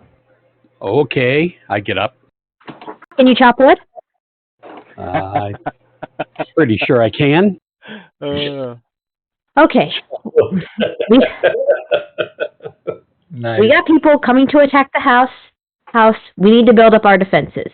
Can you just chop me down some big piece of wood so I can start making spikes? 3 steps back. What do you mean someone's going to attack the house? Okay, so apparently there was this group of mercenary type creepazoids. They came up to the house and got all sassy with me and Chosen, and we told them to fight, to just screw the heck off. And just say it. Just say it. All right, we told them to fuck right off. Yes. What? Yeah, and then we followed them because we wanted a chance to be creepazoids right back to them, and they said that they're planning on maybe coming back to attack the house. So I need to start sharpening spikes, digging holes, and creating death traps so they don't all slit our throats in our sleep. Are you on board? Sure. I think I heard a whip crack in there too, didn't you? So I grab my axe and I head out and look for appropriate sized wood. Trees. All right, I guess I go digging some pitfall traps. Oh, no, wait, actually, can I also forage while I'm doing that? Like, for specific herbs? Multitask? Absolutely. Cool. Can I forage for specifically poison herbs? Yes. You roll on that. Give me a right. D100. 50 or better. Yeah, no problem. That's better. So tell me what you found. I found some poisonous berries. I found, I'm going to say, just a good bush of them. And I am going to take them inside, put them in the pot, and start condensing them down. And then I'm going to say, nobody eat anything in the pot. Now, who was in the cabin that heard that? Is everyone gone? Not me. But then again, I'll eat my own rations, so I'm okay. Yeah. All right. Well, I guess to be safe, I'm going to drag like one of the sticks I'm sure Beauty has got for me by now, and I'm going to start sharpening it with one of my daggers in the kitchen. Gotcha. And I'm just going to ask, hey, Beauty, can you just bring them in the kitchen so I make sure nobody accidentally gets poisoned? Sure. In the Thank kitchen. you. That's okay, whatever. All right, and I've got my afternoon laid out for me. All right, so what are the rest of you guys doing? I see everybody freaking out, and I just go to set up a small camp outside to keep watch for the rest of the night.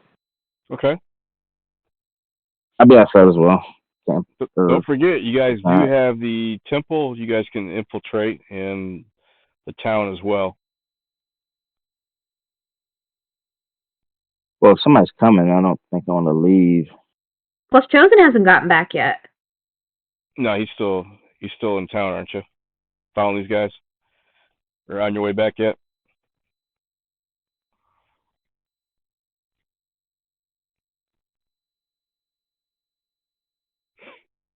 I think he went to potty.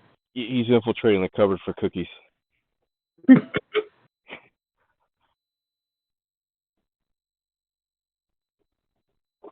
All right.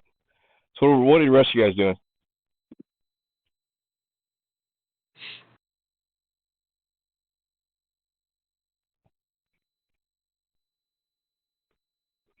Apparently nothing.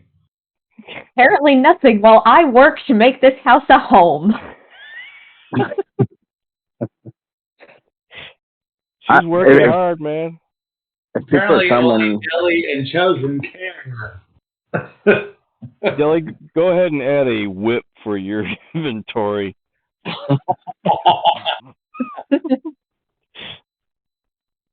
I think if people are coming though, I mean, I'd rather be outside and wait for them to come. I just have my ring on and just sit around somewhere. All right.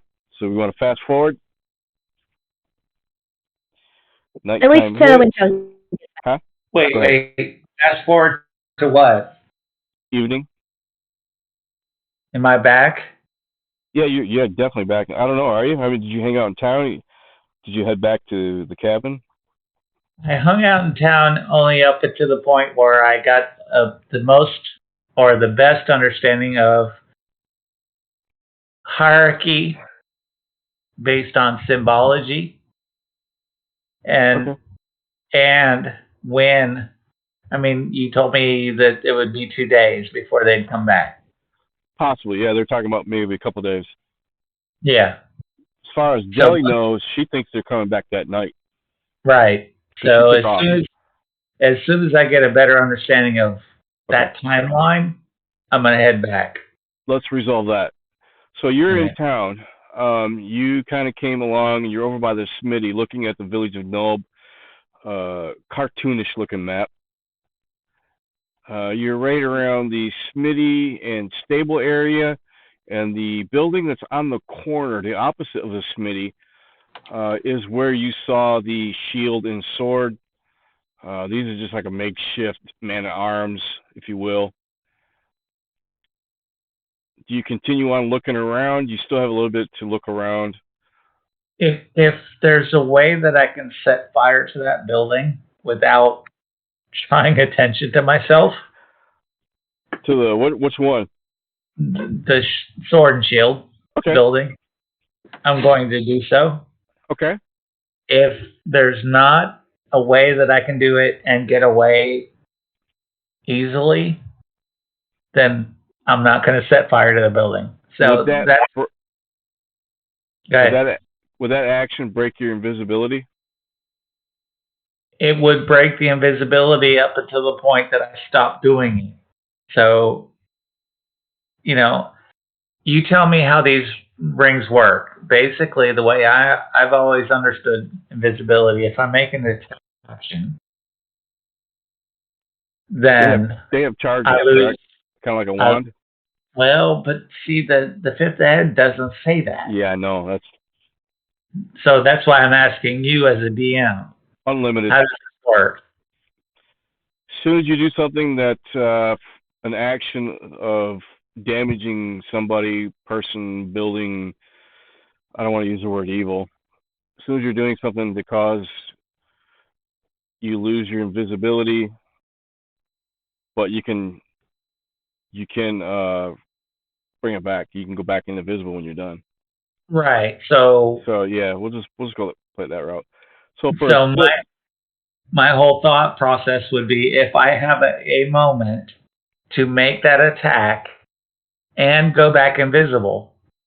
Yes. Before anybody saw me, I would try it. If I didn't have that moment, I wouldn't do it. There is a chance.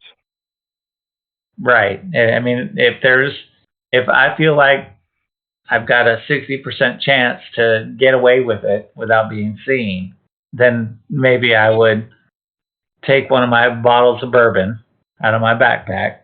What proof? Yeah, 100%. No, 80%. 80? And use it as a ignition source to start a fire. Then I would do so. If there's not a 60 or better % chance, then I wouldn't do it, and I would just head back to the cabin. All right, roll D100. Shit. Not here at Ghost Flies. B100. Hot damn. Yeah, you have no doubt in your mind. Yeah, so I can get away with it. You can get away with it. Okay. So I set the sword and shield building on fire, and explain how you're going to do that. I'm going to take a bottle of bourbon out of my handy haversack. Okay. I'm going to spray it, or I'm going to pour it along the wall. Which wall? Let's say the south wall. And then I'm going to go like 8-10 feet away. I'm going to light the 8-10 feet away and watch it roll up, hit that wall, and then I'm going to go invisible again. The south wall actually is in front of the road, which takes you to the Boatman's Tavern. The west wall would be the one that's across facing the Smitty. See how the building is kind of angled? So north is north, south is south. So you're going to be standing in front of the road. There's people that's kind of all over the place. Yeah, I wouldn't do it then. Yeah. I would move to an area that I was scared. So the corner that's actually almost pointing directly north would be probably the most concealed. All right. That's where I try it. Yeah. Okay. So definitely there's people that are traveling down from the bridge, going across from the Smitty and still heading toward, following the road. So there is a chance to be seen. Agreed. I'm okay with a chance. I'm just not okay with a 100% chance. So at this point, we'll say let's resolve this. You expose yourself. You are trying to light this thing on fire. Roll me a percentile.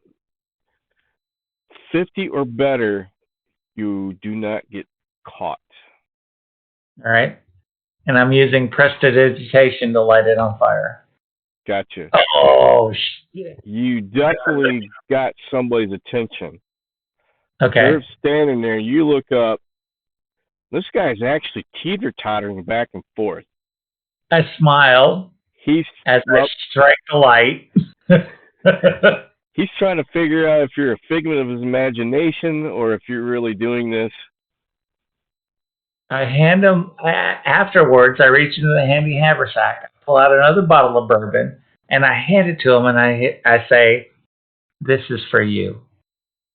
And he is happy as can be, and he walks off.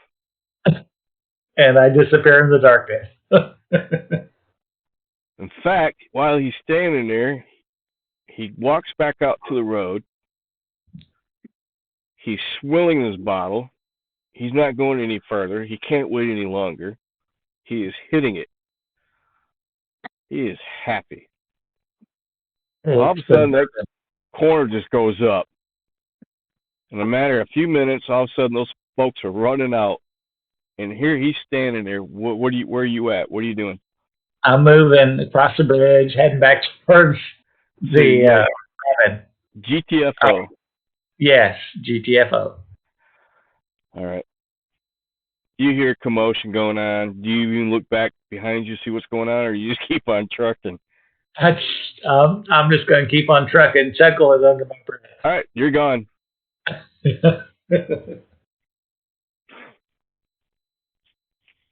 All right. So you get back to the cabin. You would hear a growl. About an hour and a half. You guys see a plume of smoke coming from the town. It's very visible. Well, looks like something's starting. I come walking in, smiling my ass off. And I look at the first person I see, and I don't mean to brag, but I set fire to the town. That's probably me. I'm out sitting watch for up the trail to make sure these people that are supposed to come attack us are not going to do so. So I'll probably just shake my head at you, like. Okay. I'll look at Shepard and I'll say, they're not coming tonight. They got a fire to put out. And maybe a day or two. So you guys, the evening so far, up until late evening, is uneventful, other than the little excitement Chosen has created. All right, So- somebody roll me. Go ahead. I'm going to say, so the building that the mercenaries went into, I set ablaze. It's going to burn for a couple of days. We may have some time. So where are you guys at? You guys hanging outside? You guys inside the building? I'm Chosen. probably still in the kitchen with my poison and my spikes. Okay. And Chosen will be in his tent. In the tent. Yep. All right. Dobby, Shepard, and Beauty, what are you guys doing? I'm outside still, just waiting away. Okay. I'm probably sitting with a blanket around me with my back to the outside wall of the cabin. So you're in? Campfire in front of me and sitting there just watching the trail, make sure nobody tries to attack us. So you're outside of the cabin? Yeah. Okay. Beauty? Inside, just sharpening blades. Okay. Dobby, you seem to be on high alert looking around. Roll me a D12.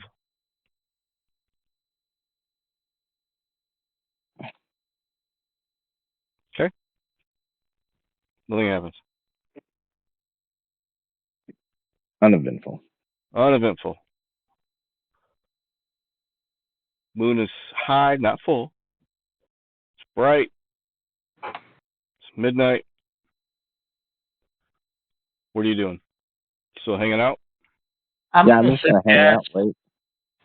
to suggest to everybody that that lieutenant that we took down in the boathouse, I must say, I don't know if the hierarchy works based on the images that we've seen so far, but that lieutenant that we took out in the boathouse had an image of a very specific thing on his weapon. If we put that on a piece of cloth and put it over like a shoulder, so like a bandolier or something, maybe that buys us a little bit of respectability, but I don't know. Or What do you guys think? draw attention? Yeah, I mean, it's going to draw attention, but it may also put us in the hierarchy around this area. I don't know. I tried to find that out, but I didn't get any information. I didn't get enough information to know where that would put us in the hierarchy. But it may be something that we could try.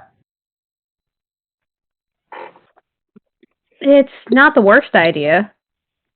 And I we've already drawn a lot of attention to ourselves. Yeah, and at least they know that we are part of their team by doing that, right? Yeah, pretty much. It may not be the highest ranking or a higher ranking than the building I burned down, but But you haven't seen any evidence of this faction. right. That's part of my problem is I haven't seen any evidence.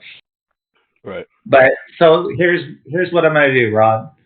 So for the next couple of hours, I'm going to work on sewing that image on a bandana that I'll wear from my shoulder to my waist in a bandana type of thing that goes from shoulder to waist.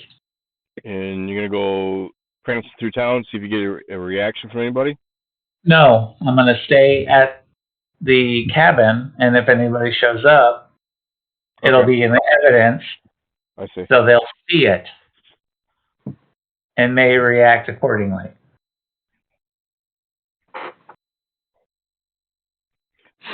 Okay. It is high midnight. Is everybody sleeping? Deli's going to go set the first pitfall trap. You can go where? Basically, she's going to go dig a hole somewhere kind of within the cabin's vicinity and start dropping the spikes down in there. Okay. How many? How many different areas? Well, the way I'm trying to do it in my head, mostly she's going to do it where you would try to spy in through a windows. Okay, so... Like from the tree line. Gotcha. So probably about 4 different pitfalls on each side of... one on each side of the house. Fair enough. Chosen, are you in your tent sleeping? Are you awake? Are you... Once I get that bandolier created, I'm going to also, on all 4 sides of the cabin, draw the same image. On the ground? No, on the walls. So if somebody sees it, they'll recognize, or they'll see that. If they're looking at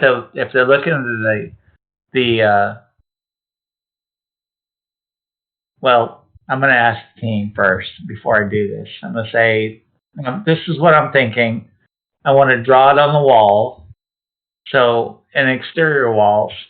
So, all 4 walls. So, if anybody sees it, they'll understand that the image is what that is. Hopefully. What do you think?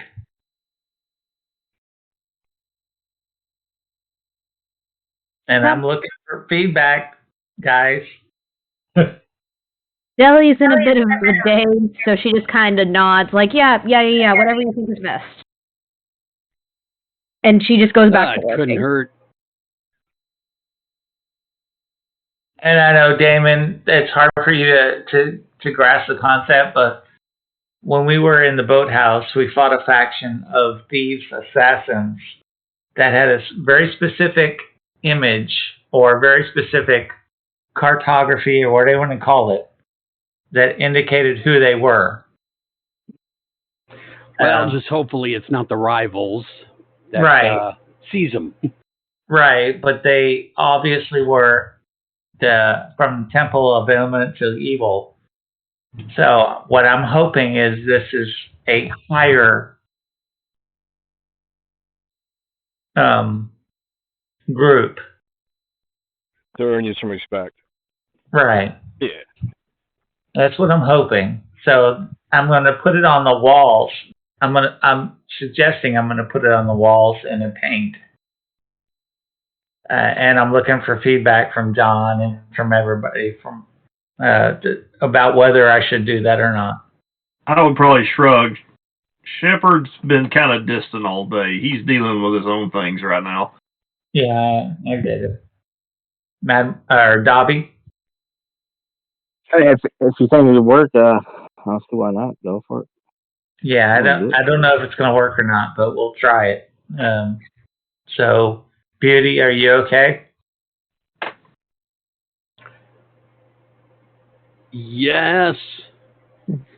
I apologize. I have to step away for a couple. No, you're fine.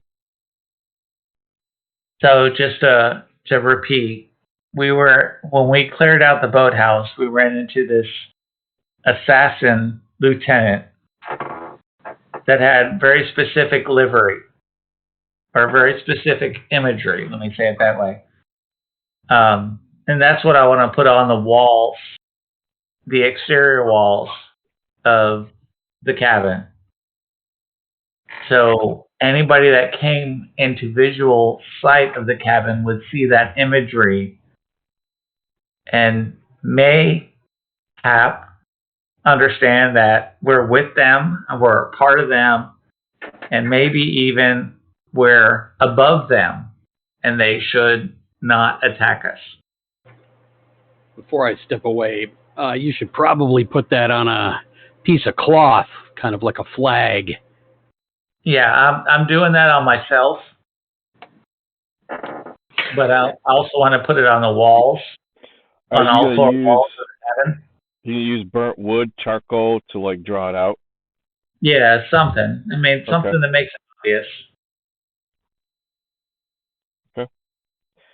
But I want the team. I want everybody in the group to agree that they're okay with that before I do it. Yeah, I'm okay with it. I'll be right back in a few. Gotcha. Right. And John doesn't care. Davi was okay with it. Deli was pretty much in her own space, mindset wise, so she was okay with it. So I'm gonna do it. The hell with it. Sounds good. So I'm gonna are put you spending the evening? on the walls. Are you spending the evening doing this? Yeah. When you get to the back side of the wall, roll me a d12. D12.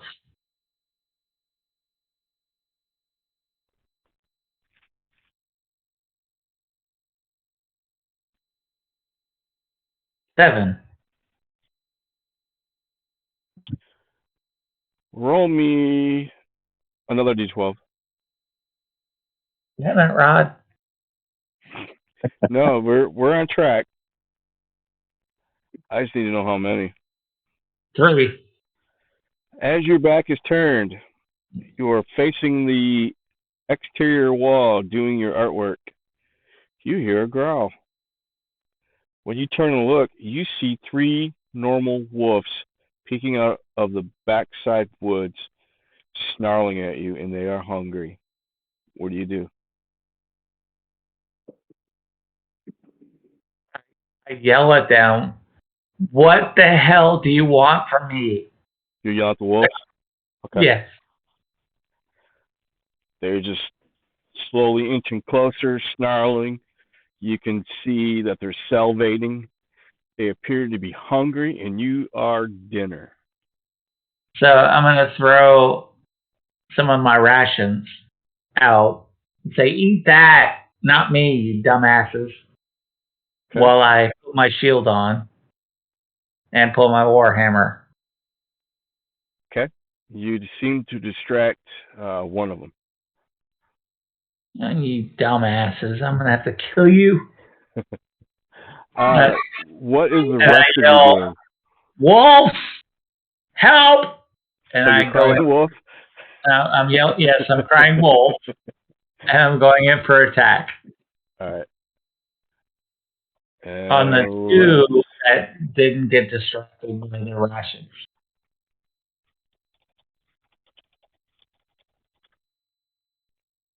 Oh. Did I misspell that? All right. We join in it. Yep.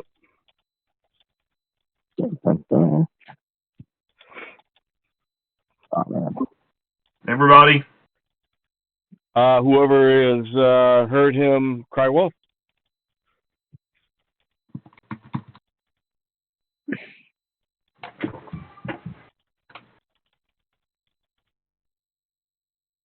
Damien might have. He had to go away. So Yeah. We'll wait for him. Hey, Rod, I'll probably have to jump off after this. Yeah, I'm gonna call it after this. We resolve this. Damn wolf. Hungry dogs. Starving. Well, my headphones didn't disconnect while I was away, so I heard everything. Yeah, I'm gonna be rushing out there to help. Roger that.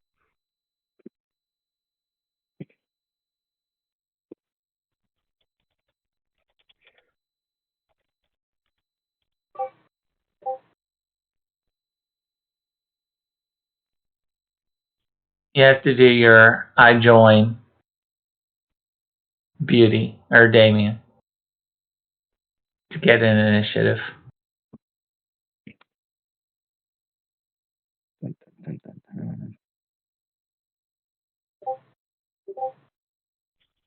There you go. Dobby, you come running out. You see Chosen. He's got his back up against the wall. You see 3 wolves. One is occupied, tearing through some rations. The other 2 are slowly approaching Chosen. What do you do? Which one is going after the rations? Wolf number 1. So you got Right. 2 and 3. So I will cast firebolt at, since it's 1 and then 1's off the side, I guess I'll go after 2. W02. Is it 02 or 02? It's W-O, and then the number. Firebolt. 21 for 8. Ooh. All right. W02. Dun-dun. So, Yeah. out of the corner of your eye, you see a flash, and then all of a sudden you hear a yelp. All right. And that was W02. Oh, how the hell do I do this?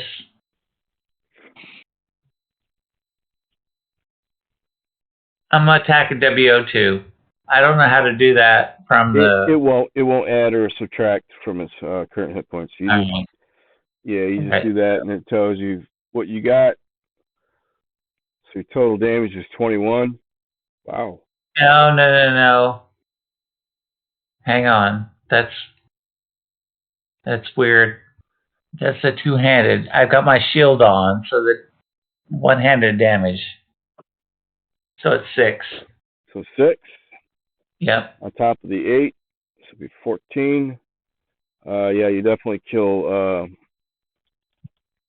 wolf number 2. Describe how you killed it.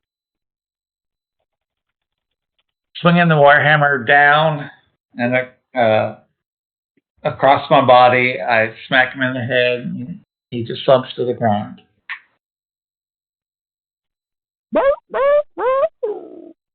Do I need to do I next? Yeah. All right. Yeah, you're still in initiative. All right, W03. He is going to lunge at you. Let's see, what's he gonna do? He's gonna try to bite you. So, I had to think there for a second. That was an 18 hit. Negative. If it's attacking me. Yes. Nope. Okay. Beauty. As you come around the side of the building, you see this wolf lunge out after Chosen. You see a wolf on the ground that's smoking, and you see another wolf that's Eating. Eating. Yeah, he seems to be eating something on the ground. Yes, I would like to rage, and then I'm going to rush in two-handed with my axe, yelling at the one that just lunged. Okay. Do we ever figure out how to rage in Avery? I don't. I've never looked. Does a 26 hit? I believe it will. Barely. All right. I'm going to roll some damage. Two-handed. 13 points of damage on the one that lunged. Describe how you... Which one did you kill? The one that lunged would be W03. So describe how you killed it. I come running in, just barreling, yelling, and I swing with the axe, hit it, and as the body kind of like leaps up, I grab the body and just chuck it. Frisbee? More like downward. Okay. Flying wolf. Anything else? Oh no, that's it, because my bonus action was to go into rage. Okay. I next. Oh yeah. So the only one that's left is the one that's eating the rations. Yep. And at this point, he looks up. He is noticing he is alone. So he's going to try to take a 5-foot step. And he's going to lunge at Chosen. Because Chosen's the only one that's still there. Wait a minute. No. He's going to go after... he's going to go after Beauty. Beauty. You can come after Chosen. Chosen's okay with that. Well, he really didn't have anything in mind. What caught his attention was the rations. So last movement would be probably Beauty. 18 hit.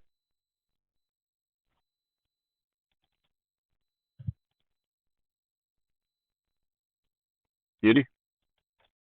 Yes, definitely hits. Okay, let me rearrange this. This doesn't look right. So it's, there we go. Total of 9 damage. Have down to 5. Okay. 4. Actually, you round down. We round down or round up? Round down. Yeah. Okay. Deli. Ellie. All right, just gonna shoot it with the longbow. Just gotta figure out how to roll with it. Right in the eyes. Right in Right. the eye. Right in the eyes. Yeah, that's the deli that I know and love. He kills 29. it. You definitely hit it. It looks like a crit. Oh my god, girl. So, yeah. Yep, I rolled a 20. Describe how you killed it. Right in the eye. Oh. Easy combat on that one. Okay, I guess we're having wolf for dinner.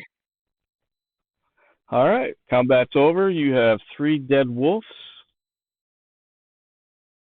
What do you guys do? Looks like dinner to me. Oh, also, since we're all gathered here in the same spot, nobody eat anything out of the pot until I scrub it out. It's full of poison. Not a problem. All right. We'll end it here. We will pick up at the back side of the hunting cabin, trying to figure out what you're going to do with 3 dead wolves in a nasty pot. All right, all. I hope you have a good evening. I'm going to stop the recording.